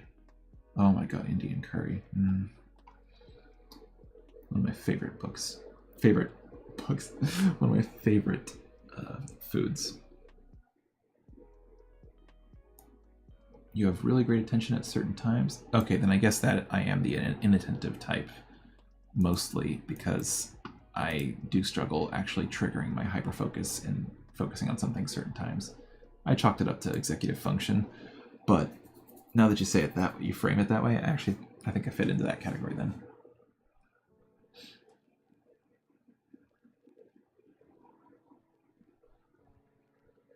Enjoying the cheeriness of romance genre.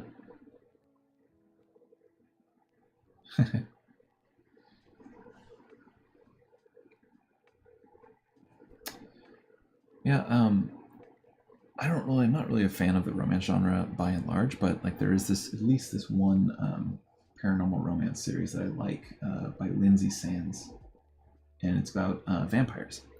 But I like it because it's like a perspective of vampirism that I've never like expected and seen anything close to this, and I thought it was so unique and interesting about how they're vampires, but it's not like Nosferatu or Dracula vampires. They're Atlanteans that are rendered immortal by nanobots constantly upkeeping the body, forever youthful by machine intervention. But these nanobots, you know, need fuel and they feed on blood, so they need to drink blood. And then they don't go out in sunlight because the sun causes damage, which makes the nanobots work harder, which means you have more blood. So it's logical. And I was like, this is an interesting take. And then it's also just like, yeah, romance. So I liked it. So also a very long series, so I got plenty to read there too, eventually. It's like 40 to 50 books almost.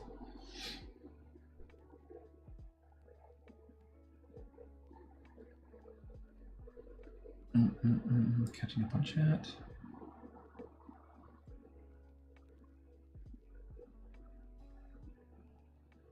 "2% of their salary, realize what 2% is." Yeah.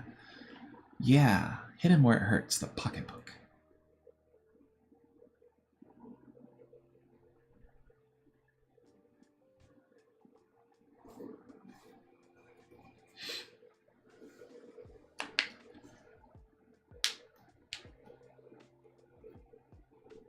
Hannibal Lecter. I really like the movie and the movies and the shows. Like Hannibal Rising, I think I saw when I was a lot younger, so I have it on my Plex server. I need to rewatch it.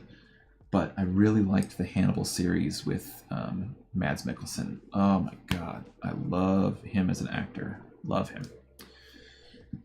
I mean, I'm a straight male, but that is a handsome man. Love Mads Mikkelsen.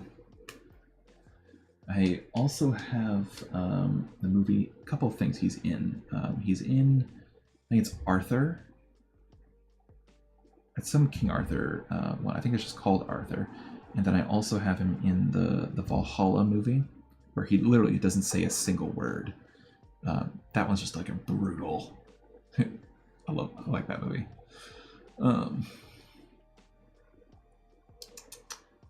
Yeah, I've downloaded so much stuff to Plex, it's ridiculous. It's like, I have probably over 600 movies, and like, I don't even know how many shows and episodes of shows. Like, I'm literally burning through the space of my NAS at a light speed.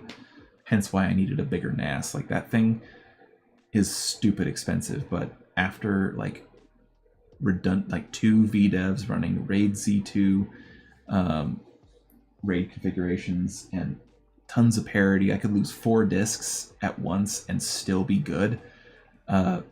This thing will have a net 256 or so terabytes of storage. So yes, I'm insane, but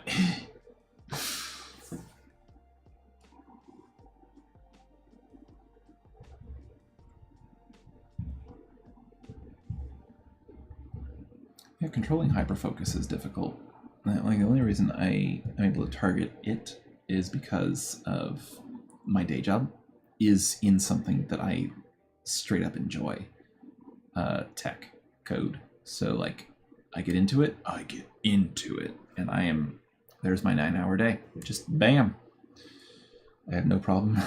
Sometimes it's hard. Sometimes, like, even the things I enjoy, I'm just like, I don't even want to be anywhere near a computer right now. I literally just want to be in my garage, like working out or something. I don't even want to be looking at a computer. So it's difficult to regulate the focus and deal with executive function and hyperfixation. Especially right now. I'm really feeling that right now.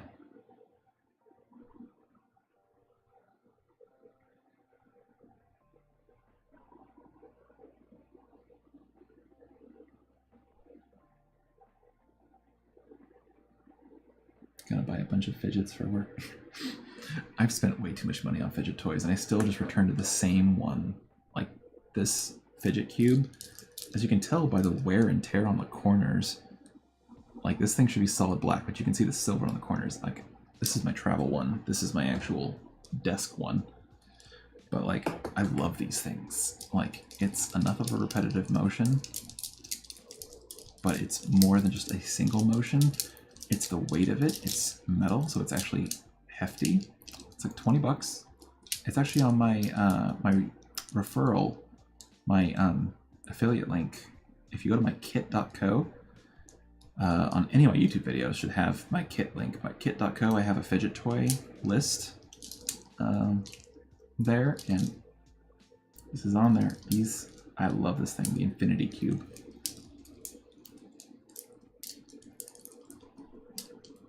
Yeah, I was telling my fiance, like, I could really use like a solid 3 months of just, I don't want to do anything besides what I want to do for 3 months, which really is just, I want to meditate, I want to read, I want to train, I want to work out. That's all I want to do for like 3 months solid. I don't want to even look at a computer.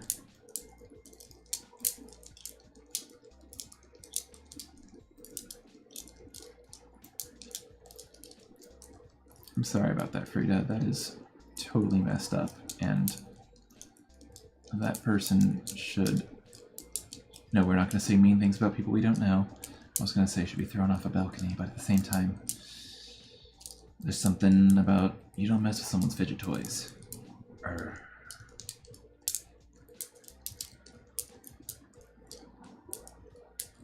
Yeah, RSD's horrible, to be more euphemistic about it. A lot of people resonate with that video, which actually that's my most popular video on my channel. I'm actually surprised, and it is like approaching. I think that video might straight up reach 1 million views one day, which is just like, to me. And because that video is not that great, oh, I could have done so much better. Well, hindsight. So hopefully future content. Hey, if I get this diagnosis, I'll be like, hey y'all, here's all this autism content you didn't expect to have, but here you go. That'll be a whole new facet for the channel. But ultimately, like, I don't really see my channel like popping off and being like viral popular. I'm still shocked it's even getting as big as it is. But like, my interests and things are so eclectic that like, I don't care if I need to focus on one thing to make the channel like super like grow. Like, the money I get from this channel is nice and it supports my hobbies and interests, but at the same time, like, this channel is me talking about things that I want to talk about because I'm interested in them.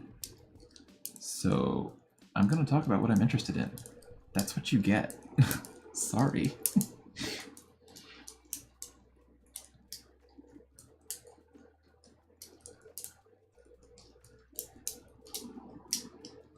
Oh, Nishi, we should go to the hyperbolic time chamber from Dragon Ball Z. That's what I could use. Just go in. It's like, it's been a year. Bro, it's been 5 minutes out here. Awesome. Oh, there goes the camera again. Doop, doop, doop, doop. And we're back. Yeah, I could really go for some hyperbolic time chamber time. That would be lovely.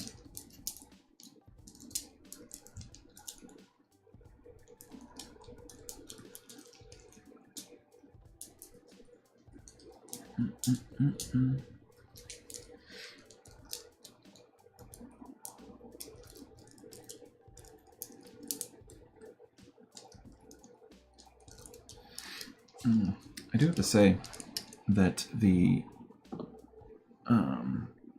I really am a fan of the DB folder plugin because it really changed a lot of my other notes and structured notes because, excuse me, these filters are amazing. Like, I can see all my inputs and it's just so nice. I want to see all the things I still need to process. Bam, there they are. Oh, but I want to filter by just tweets. Bam, there we are. Progressive filtering. Freaking love it.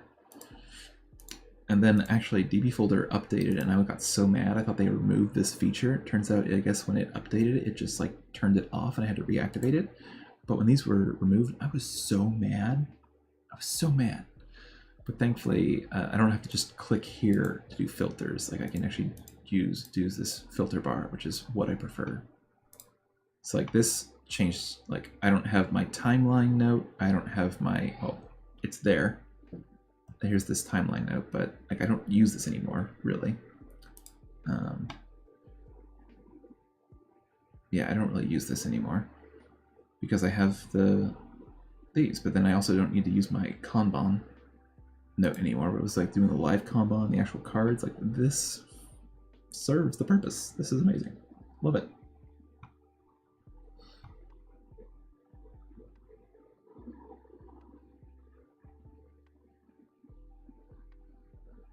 Ever consider using org mode? I have some friends, YouTube friends, other people, like org mode. It's on my radar, but it's one of those things where like it's a whole other tool I'd have to learn, and I don't have time. One day I'd like to poke around with it, play with it. Emacs, but Emacs key bindings though.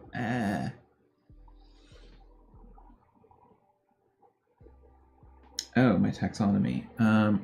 The brain and then the inbox. So the brain emoji is really just because I had multiple vaults in here.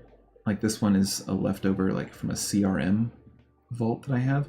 So technically the brain emoji could go away now because I'm removing my nested vaults.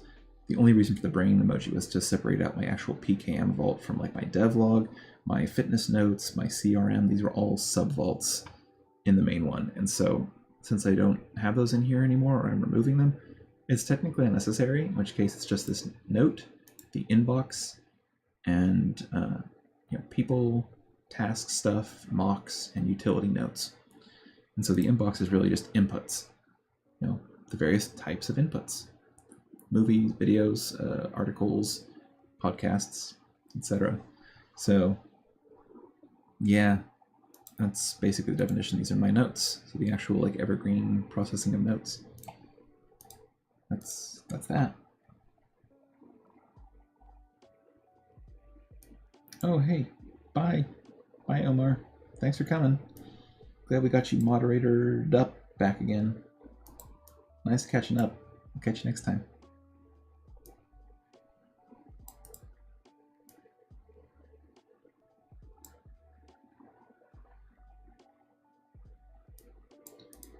Doom Emacs with Vim key bindings. So I guess that's where I was confused. So I thought I had to use evil mode to use Vim, but then org mode is a different mode. But if I use Doom Emacs and org, I can both combine org mode with Vim key bindings. If so, then that is a whole new thing.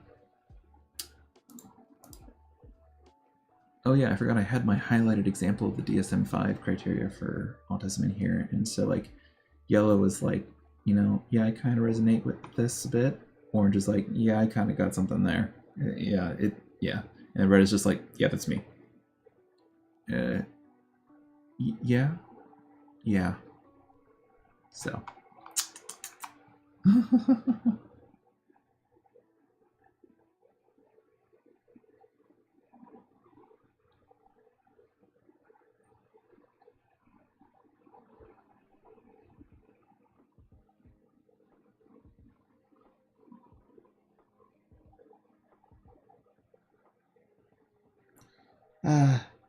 Gavin, I don't take praise well, but I'm glad you were able to, I guess, is it contrive? Extract. I'm glad you were able to extract value out of my ramblings on the internet. Thanks for stopping by and letting me know.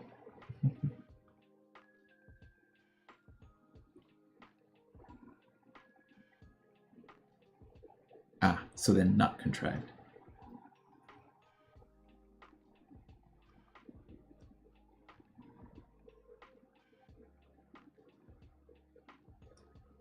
Derive. I think I was thinking of the word derive. Hey, just wait till my other moderator shows up. Gavin Freeborn. Then we got 3 Gavins.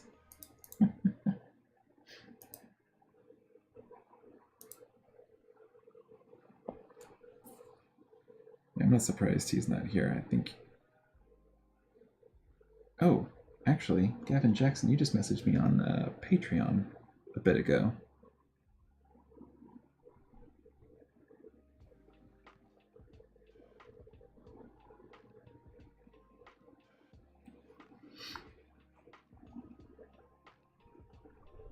I have over 50 pages of how and why I relate to the DSM-5 criteria.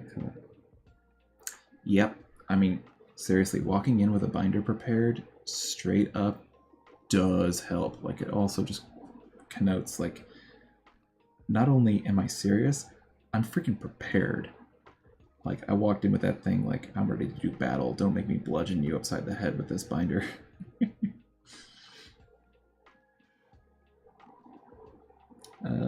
Probably pronouncing this wrong because I don't think it is pronounced this way unless, correct if I'm wrong, robe. You're welcome. I'm glad you enjoyed the tutorials. Aw, thanks, Frida. That's why I think, I mean, not to like toot my own horn or get like egotistical or arrogant about it, but I think I really like that my content is not only both useful to neurodivergents as well as neurotypicals, because sometimes advice is just good advice. But I like to think that the way that I think about things and describe them, and how I am so meticulous about details and making sure that they're linear, and sometimes constantly reiterating the where we came from and how we got here for each step as I move progressively through the steps, is very much easier to follow and understand when actually trying to conceptualize and grasp a topic. Because at least that's how I conceptualize and understand things, and it seems that a lot of people resonate with that. So even if it's just neurodivergent people, and it doesn't seem that way, I'm glad people are able to get so much value out of what I give. I also try to be nice, so I'm glad that's coming through. Be nice to your local neurodivergents.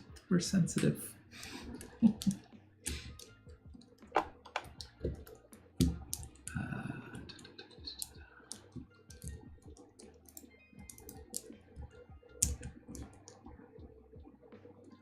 No notes in there yet. Tons of articles to follow up though.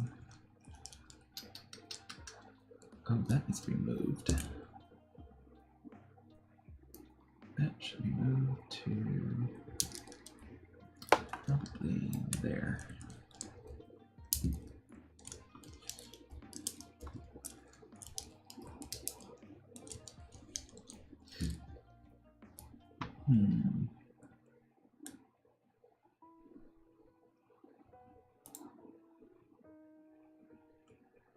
Yeah, I think the canvas thing is freaking cool. I'll be doing a video about it soon. It's not overly feature rich, but it has got enough shiny to really just... Oh my god, bread with honey. For real, yes. Peanut butter and honey sandwiches literally helped me get through high school. Yeah. I'm eating a lot better right now, but I swear, bread alone is just... Bread is safe food. I love bread. I love bread. I freaking love eggnog. Like, it's bad. I literally cannot be allowed anywhere near eggnog because I have a serious impulsiveness problem with controlling myself. Ooh, sourdough bread with butter. Oh, yum. Yum, yum, yum. Or the classic dessert that I grew up with, which apparently might even be a Canadian thing, is bread, butter, white granulated sugar, and cinnamon. Mmm. Yum. Yum, yum, yum.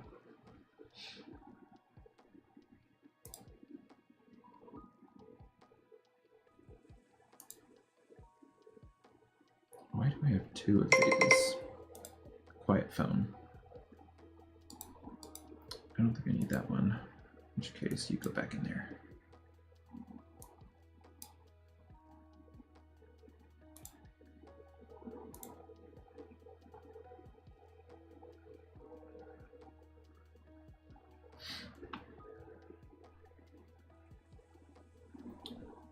ASD self-tests can help the psychiatrist better understand your blah, blah, blah, blah. Yeah. Well, I mean, I basically went on Embrace Autism, the website, and I took every assessment that they have. So I have all those results in that binder.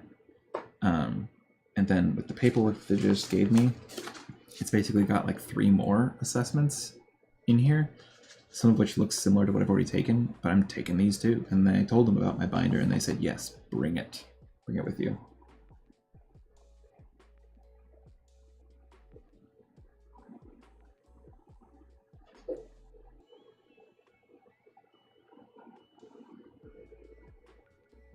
Elephant ears.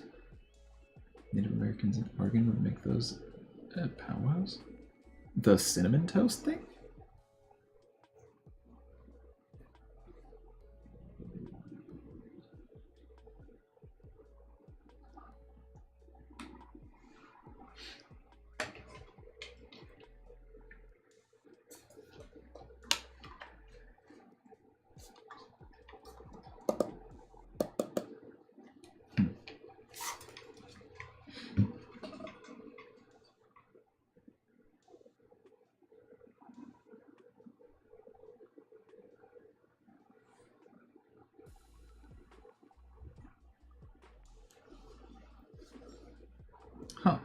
It's interesting. I never knew that.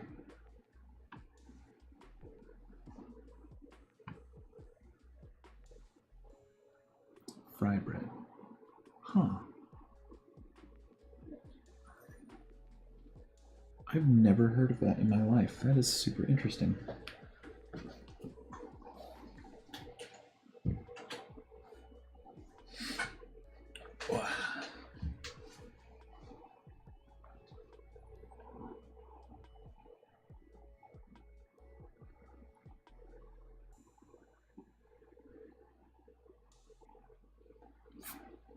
Shamsay, seriously, yeah. Like, I took the RADS R, and like, they're supposedly like, yeah, most, like 99% of neurotypicals will not score over 60. And I'm like, well, here I am clocking in at a 174, damn near the top of that scale. Jeez. And I'm like, how can you, yeah.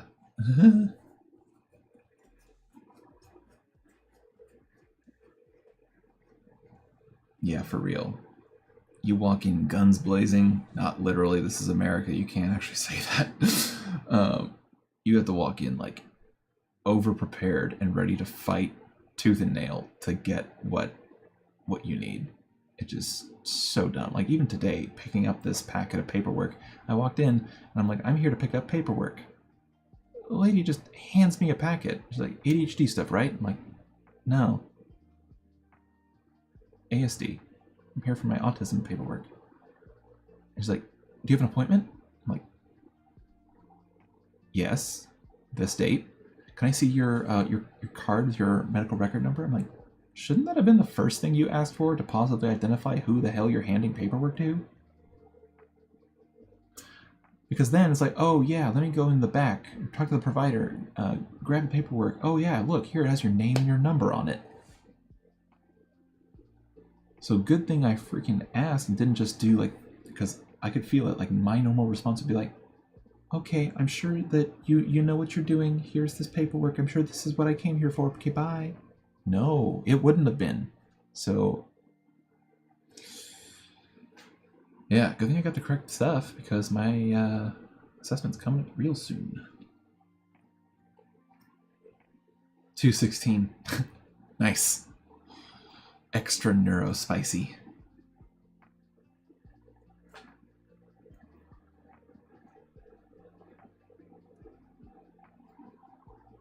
Just an FYI, probably another 25 minutes, and then I gotta go and actually make my first meal of the day at 8 o'clock at night.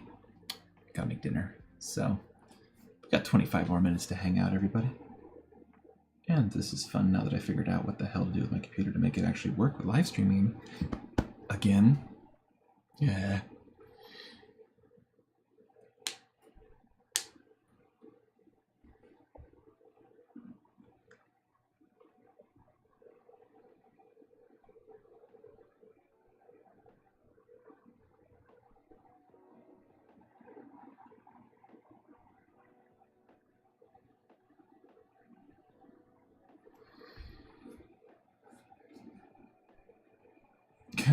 Yeah, you can look into my eyes, therefore you obviously don't have it. Like you never heard of masking before. Oh my gosh, like in one of my recent videos I also just like show it, and there's this funny TikTok trend going on right now where people are like, you know, when neurotypical people give a death glare, neurodivergent people just drop their mask, because it's like, even right now, like it's just subconscious at this point because it's just been ground into you since forever to like, even just holding my facial expression this way takes energy and effort. Because like if I actually drop my expression right now to my actual resting face, like this is how I look. This is how I talk. Unless I'm like super like energetic and really engaged and excited about something, which I do get. But like this is how I would normally be. It's like when you see me driving, or if I'm just walking alone on the street, like I'm probably looking like this. No effort or energy put into my face to actually maintain RBF, resting something face.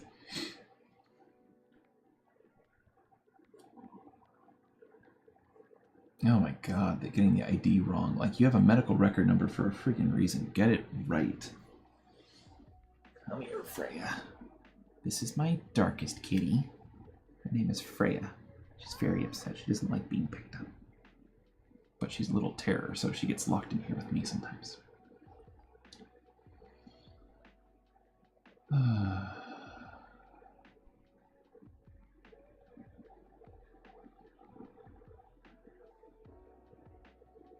Yeah, doctors who don't get a superiority complex about their breadth and probably overestimated depth of knowledge in certain things, and who don't discount the lived experience of the people who are actually suffering from these very conditions. Yeah, I have yet to meet one. Like a super awesome. Yeah, I haven't met a mental health professional. Granted, I haven't had a lot of exposure because I don't really get a lot out of the therapy that is available to me.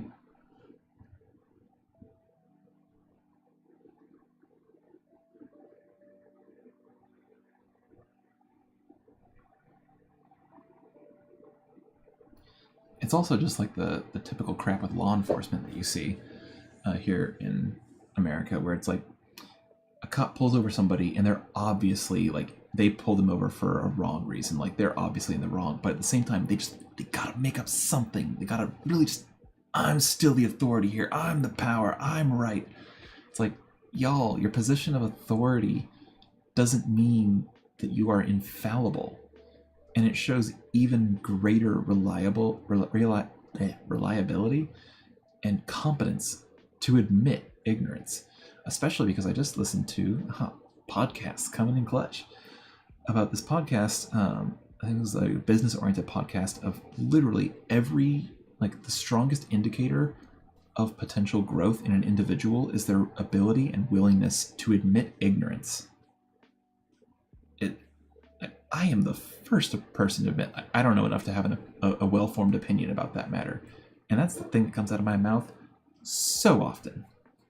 Like, even like political discussions will be like, the red, the blue, Trump this, Biden that, like whatever. And I'm just like, okay, I trust none of them. And as for the specific thing that you're harping on, I don't have enough information to have a well-formed opinion. But I can tell you that my opinion would be more well-formed should the sources actually be reputable, cited, and you can see who funded those papers and studies. Like if Coca-Cola funded a paper on how sugar is actually healthy for you, like obviously that's kind of sus. But at the same time, it's like, I'm not even going to engage and entertain in this political discussion dance that you obviously just want to have an inflammatory discussion about, because it's like, I don't have enough information and knowledge to have a well-formed opinion. I will admit that. I will admit my ignorance and lack of position of authority on the matter. And also just that even to get to that state of being, I don't think your position has any credence or validity because you don't have any of those sources or citations or any sort of evidence and data to back up that claim. So I don't think I'm right, and I'm even freely admitting ignorance that I don't know enough to be right or even talk from a position of authority or confidence, but I can sure as hell say that I don't think that your opinion on the matter is credible based on the same facets. So, I mean, politics is all a sham at this point. America is just a late-stage capitalist oligarchy. I don't want to think about America. It's depressing.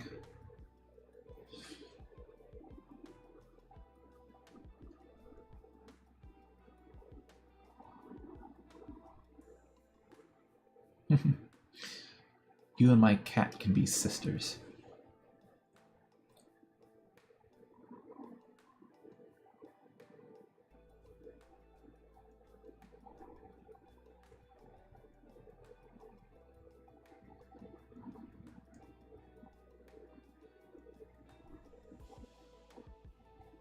Even better, a doctor that can admit when they're wrong and if they don't know, says that they're gonna go find out, follows through,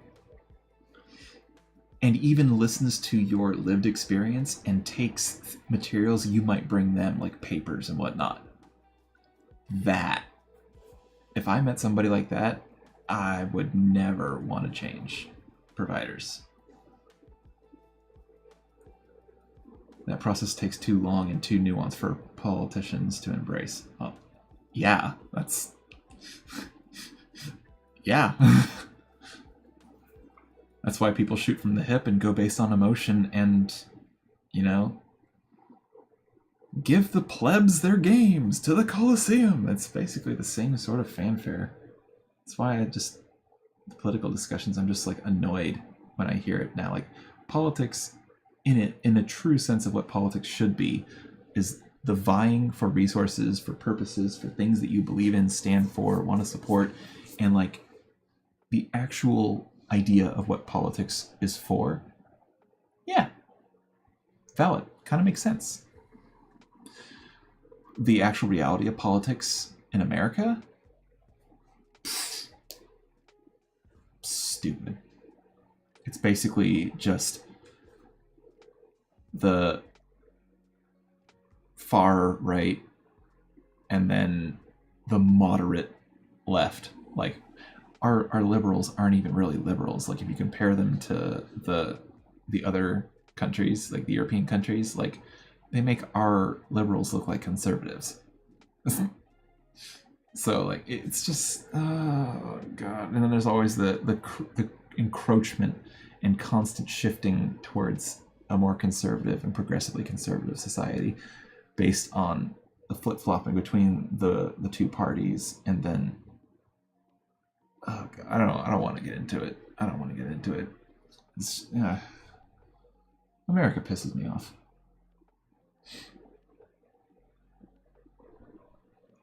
No such thing as reputable at this point. Yeah, kind of fair. You know, when you have a shell company of a shell company of a shell company funded by a billionaire funding a study, it doesn't look quite as disreputable as Coca-Cola saying, hey, sugar study, buy more cola. So I get that. At this point, it's really just a shit show. Oh, thanks. Freya's, I think she's 5 or 6 now. She's my little smudge. Come here, Freya. Come here. Oh, I know you don't like being picked up, but at the same time, we gotta show the fans. She got the little dark beans. Beans. Look at her, she's so mad. She's so mad at me right now. She's like, let me go.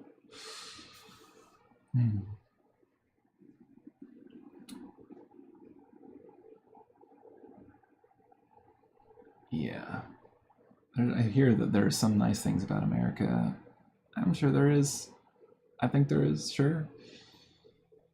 Maybe it's a grass is greener thing, but at the same time, it's really depressing sometimes.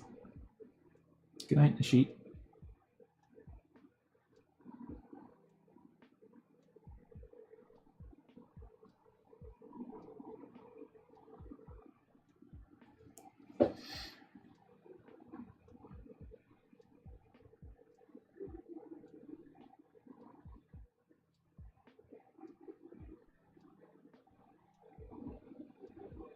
Yeah, Chris, good point.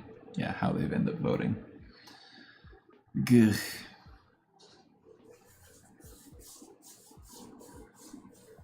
At this point, we should all just go and support Vermin Supreme. So funny. Walking meme. Hey! Chris coming in with the optimist perspective. Yeah, this chat though. Fair point. And you could always just look at it from like, and you look at the macro scale of America, it's like, but when you look at the micro scales, it's kind of like the same perspective of like, should you give a crap about a lot of the politics going on at the presidential and like high levels, or should you focus more on the local impact of your local elected officials that have a more direct impact on your everyday life? It's like, kind of a good point. Like, is the current sitting president going to directly impact my daily life in several and very visceral ways? Likely not. Is my town's mayor and city council going to do that? Yeah, probably. I got some funny stories about my town doing that, especially with our garbage service contract. That was funny. So, local government, and also from the perspective of you look at having good relationships with your neighbors, the town you live in, versus thinking about how like America as a whole and the people within it. Like if I had to think Yeah, we have the Proud Boys. No, just no. Versus I know some pretty awesome people in America. I guess it's focusing on positives. Landscapes. I like the forests. I love my pine forests in Northern California, and the redwoods too. Oh my gosh, so pretty. I love forests so much. Another reason I like Norway. But I also loved the fjords in Norway. Oh my gosh, it was so pretty. I have some pictures. I could probably pop up a picture. I think I took over 500 photos when I was in Norway.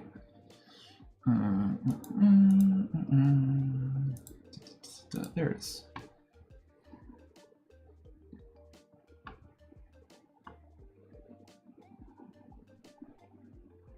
Yeah, that's how they get you. You don't focus on the local politics. So like, oh my gosh. Norwegian snacks. Oh my god. Quick Lunch is like their Kit Kats. And then they had I don't think I have a picture of it, but there's this other thing that was like Rolos, but Norwegian. And oh my gosh, their chocolate and their snacks were so good. We brought like a ton of Quick Lunch back home and just devoured it. It was so good. I really want to go back for the food.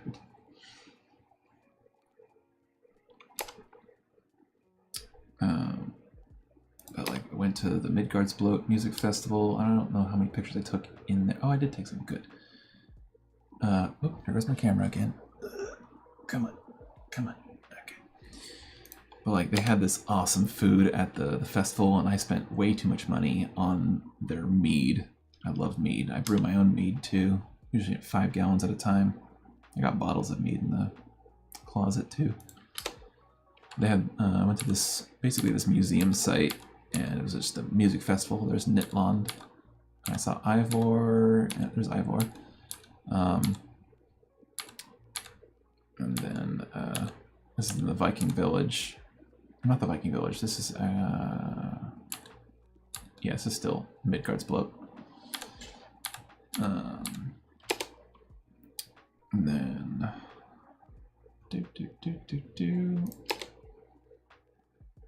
shoot, I'm suddenly blanking on their name, but they were really, really good. Oh, Smill. That's the name of the Rolo thing. It's Smill. That stuff was awesome. And then this is the fjords near the Viking village in Gudvangen, where we were in. So many photos, so beautiful. This is in like the touristy area of the Viking village.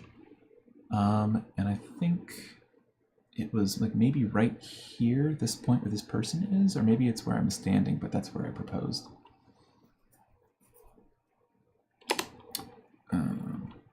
This stuff was awesome. This was the, oh, what was it called? I'm just blanking on so many names right now. Kumla. This is kumla, like a traditional Viking meal. Like this is mashed potatoes mixed with, I think it was flour or something, some starchy. So it's kind of like doughy and gelatinous. And then there's bacon bits, and then cured ham and pureed, I think, peas and some sausage. This one plate, this was one plate, one serving. I could not eat this on my own at all. It's so rich. We split that in half and still barely finished it. Yeah, it was a beautiful spot. It was perfect. Like, I planned for several years to propose here. And finally, thanks to, you know, the plague happening, thanks to the plague happening, it kind of got delayed, but eventually it did happen. Going through the Viking village, getting taught about Viking things. Most of it just review for me, because I pretty much do the same thing this guy's doing at the local fairs here in California. Then my gods and goddesses. Thor, Odin, Freyr. I think it's probably Heimdall, Freya. Yeah. Love the traditional buildings. Super super fun.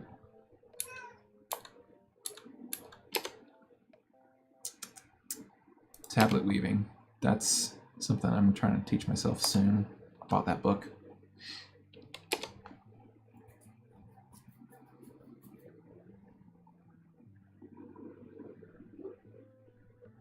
Yeah, the food here in America, I hear, is absolutely horrendous. People on TikTok who've like actually become expats are talking about how like the first month they move to a European country, they lose like 10 pounds, and it's just like, is that just all inflammation and bloating and other crap? It's like, it's bad. It's so bad. This was so cool. We were trying to play Netvertafel using these chess pieces that are an archaeological find, but they aren't like the actual pieces used for Netvertafel. But the pieces were big and hefty, and this board was awesome. And we got to play with the head village, the village chieftain. We took a ferry for several hours through the fjords going from Gudvangen to Flam. Look at that. Oh my god. So beautiful. You feel so small when you're there. I absolutely adored it. It was amazing. Good food. Really good food. This was at the Aegir pub, brewery in Flam. Great beer. Great beer, great food. Went to a lot of Sami exhibits, the indigenous people of northern Norway. Stave Church. Wanted to get some pictures of the Stave Church. Stavkirke. This is a replica, I think. I don't think this is actually one of the ones that's in its original placement. Museum stuff, jewelry, things to inspire, like tattoos or to reference. Random tiger in Oslo.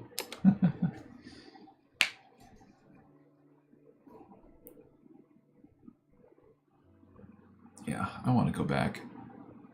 I loved Norway. Absolutely loved it. The weather, the temperature, culture. Like just seeing their public library in Oslo and seeing the students in there and the people in there studying, and that like their education is free, and just, oh my gosh, it's just so beautiful. Like you gotta live with all of this like culture, history, scenery. Like I know it's definitely like a grass is greener thing, because like being American, living in America, you feel like, yeah, you don't really have like this exotic culture because it's not your own culture, but at the same time it's like, I do just kind of like what they got, I guess.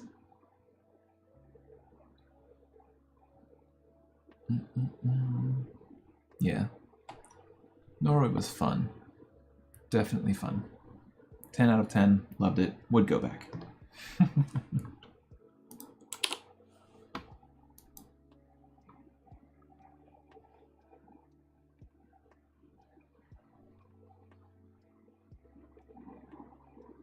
Oh my god, Subway doesn't serve bread, they serve donuts. That's insane. Or like, I remember the last time I had a Subway sandwich, and I loved their chicken bacon ranch, but like one day I just noticed this chicken does not taste, does not feel at all like chicken. It feels like a blob of chicken flavored scented rubber. It was so chewy, it felt like, am I just chewing a block of soft rubber? After that, like, it was ruined for me. I could never even look at it again. Ugh, that was years ago. Years and years and years ago, though.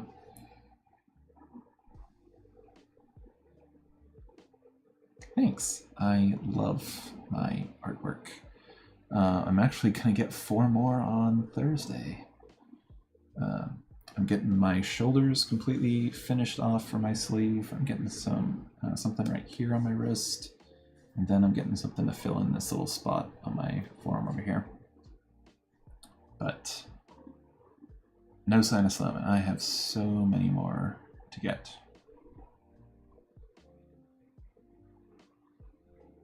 Pain therapy. Yeah, I never even thought about using numbing cream.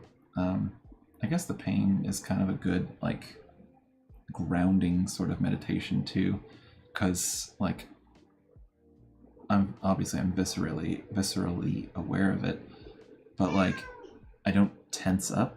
I relax into the pain, and I don't try to, like, distract myself with music or, like, look at my phone. Like, no, I literally just sit there and marinate in the pain. I'm not a masochist. It's not like I enjoy the pain. It's just, like, it's the only way to really get through it, sort of. But, like, my artist and other people tell me, like, I have a high pain tolerance, probably also related to autism. So, like, yeah, usually whenever I go in, I never get less than, like, 2 tattoos at any time, and usually the amount I usually get is, like, 4 at any given time. It's also cheaper, because then I don't have to go for 4 different sessions where my artist has to use tons of needles and supplies. It's $100 minimum because of medical supply shortages. And then I do solid black and white. I don't even really do shading. I don't do color. So, like, it's just the style I like, but at the same time, like, my style is literally probably the cheapest you can do. And it's not by design. It's just a nice little happy happenstance. But yeah, pretty much everything I have, almost everything, is, like, Norse, Nordic, Viking related. So, like, this is a custom bind rune that I created that I call the fish hook. That's just another version of Vegvisir, which, before people start getting on me, like, I know it's not, it's post-Viking age. It's literally from, like, the Hold manuscript from the 15th century or something. Like, I know it's an Icelandic magical stave that is not even existing during the Viking age. I'm aware of this. I have a lot of those staves on me, but I'm also aware of, like, you know, this is Yggdrasil from I think it's the Oseberg. That's the Oseberg ship. Uverhogdal, the Uverhogdal monastery or tapestry. It was found in a church. Has Yggdrasil depicted on it in this. Yeah, I got my dragons. They're just, like, our decorative Nordic style. There's Vardruna, and then the Eyjolfur, or Helm of Ah, again, Hold manuscript. I really like my Bronze Age, I'm trying to get an angle here, my Bronze Age petroglyphs. So, like, got my little hunter man, got a whale, got this guy with an axe, and then I got this lovely lady here who is holding a beheaded head and then one of the other heads on the ground. This is from a Highland video of them showing Bronze Age petroglyphs, but I love the petroglyphs. And then there's a solar ship from the Valhire brand who lets people do, like, tattooing of his artwork. So there's the solar ship. Yeah, I like the tail knotwork on my dragons. And there's Heilung's Snail Warrior. And then rune writing. I have some quotes on me in runes. And then I got my chests, I got my solar plexus, my sides, I got something on my back, my shoulders, I got all kinds of stuff. And then, yeah, I guess, like, the solar cross symbol from Heilung's video as well.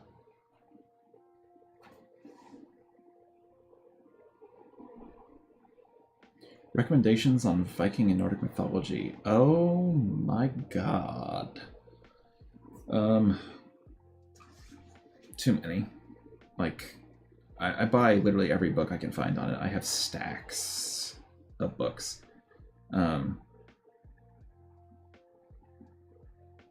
The only true sources of any material that's lasted anywhere near the Viking Age is stuff written by Snorri. Snorri Sturluson, who was a Christian monk who lived, like, well after the end of the Viking Age, who literally just wrote down stuff. And that's literally, like, all that survived, because the Christians were the ones who actually wrote things down. So you also have to work through the perspective and the potential bias of a Christian writing the history and stories. of the Nordic people. So this is why they call it the religion with homework, is that if you follow the Nordic neo-paganism faith, the reconstructed religion, it's literally just endless homework. Just constantly reading and thinking and adding stuff. So like, I can't even pick a religion without making more work for myself. So yeah, I got a crapload of books. The prose and poetic Edda by Snorri are the most accurate ones. Things that you can read that help digest those materials are very useful, but there's an endless litany of books that all tell the same tales from different perspectives, like Loki kidnapping Idun to give to, I forget his name, but the name of the Jotun who was Scotty's father. Was it Thialzi? I think it was Thialzi, or Thiazi. But he kidnapped Idun and took her to Thiazi as a captive, and then eventually Idun's the one who grows the golden apples for the Norse gods, which immediately reminded me of, oh wait, isn't that like something from Greek mythology too? The golden apples of something or other. And I remember watching an old animated Hercules movie, and I'm like, ah, yes, the golden apples. But that's like Idun from Norse mythology too. And so like when he kidnaps her and takes her to Thiazi, and then that causes a whole thing because now the gods start aging because they don't have the apples of youth. And so then Loki has to, of course, unscrew up the situation, as he often does, and then as usual ends up having some sort of benefit that usually ends up in things like, oh yeah, now you have Gungnir and Mjolnir and Draupnir and Gulenbursti and all these other like riches and tools and things that are the result of Loki's shenanigans. Like these things tell the same stories with minute differences, and eventually you just read the stories constantly from several different sources, and eventually it just all forms a cohesive collection of the same story from all these different perspectives, and you kind of just have like a very holistic understanding of some of the stories. You look at it from like people in Iceland look at the religion as kind of a, we don't literally believe in a one-eyed dude riding an 8-legged horse in the sky, but look at them and the stories that they represent and what values can you draw from this, which is when you start getting into the kind of the discussions about like the, is it the 9 noble virtues or something, the Asatru folk assembly, or some modern take on things that, yeah. So there's like that, but like, but you could also look at the Havamal, the Tales of the High Ones. That's also a really good one. That's actually really digestible too. In fact, the guy who wrote this, or his version of it, is also popular on YouTube. The Wanderer's Havamal, Dr. Jackson Crawford. He is like fluent in Old Norse, translated stuff, and wrote his own version of the Havamal. And I've read like several versions of the Havamal, but love his. The Havamal is super useful to read. So this, the Poetic and Prose Edda, things that make those things easier to digest, maybe the Elder Edda, the Dictionary of Northern Mythology to look up kennings, because you could say it's, because commonly what they would do is to like, you know, sound intelligent and like add oomph to the conversation, is that you don't just say, yes, Odin said this. It would be something like a kenning, like the one-eyed high one, or some other obscure name, and they're actually referencing, like, that's obviously Odin, or Odin. So, like, sometimes the kennings can get confusing in the original source material, so the Dictionary of Northern Mythology makes it easier to actually digest more original source material. As you can tell, this is just the tip of the iceberg, the opening of the rabbit hole. It is nuts. Then there's politics. Avoid the Asatru Folk Assembly like the plague. They are racist as F and very frightening, and they live near me. Yeah. Yeah. Hopefully that helps. I mean, Mjolnir. A friend of mine actually made this. Oh yeah, I ignored my own timing.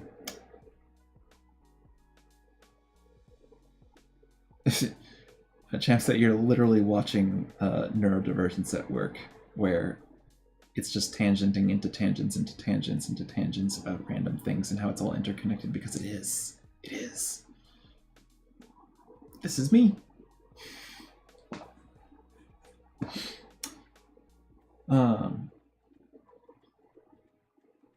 You know what? If you're taking notes and you're actually serious, give me a second. Let me look at the books. Let me look at the books and let me see if there's anything more that I could possibly recommend with confidence.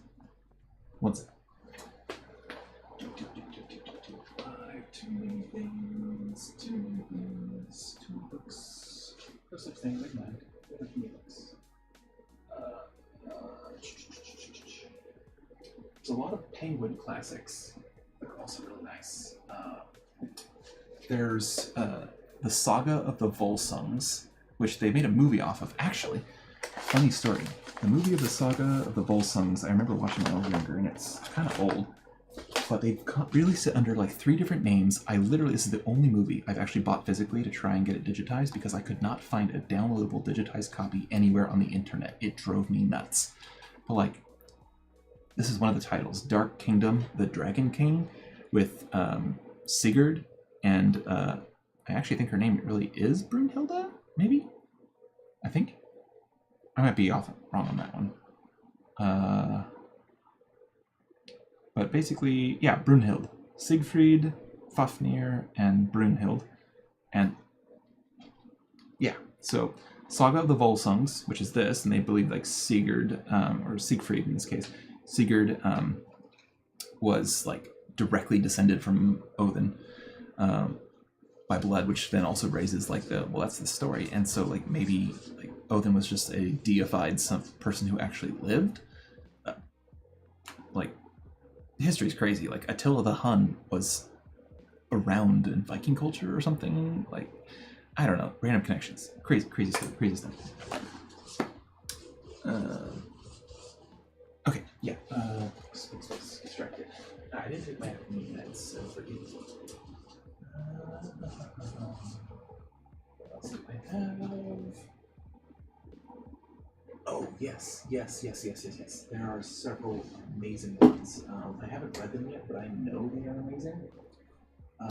Just based on reputation.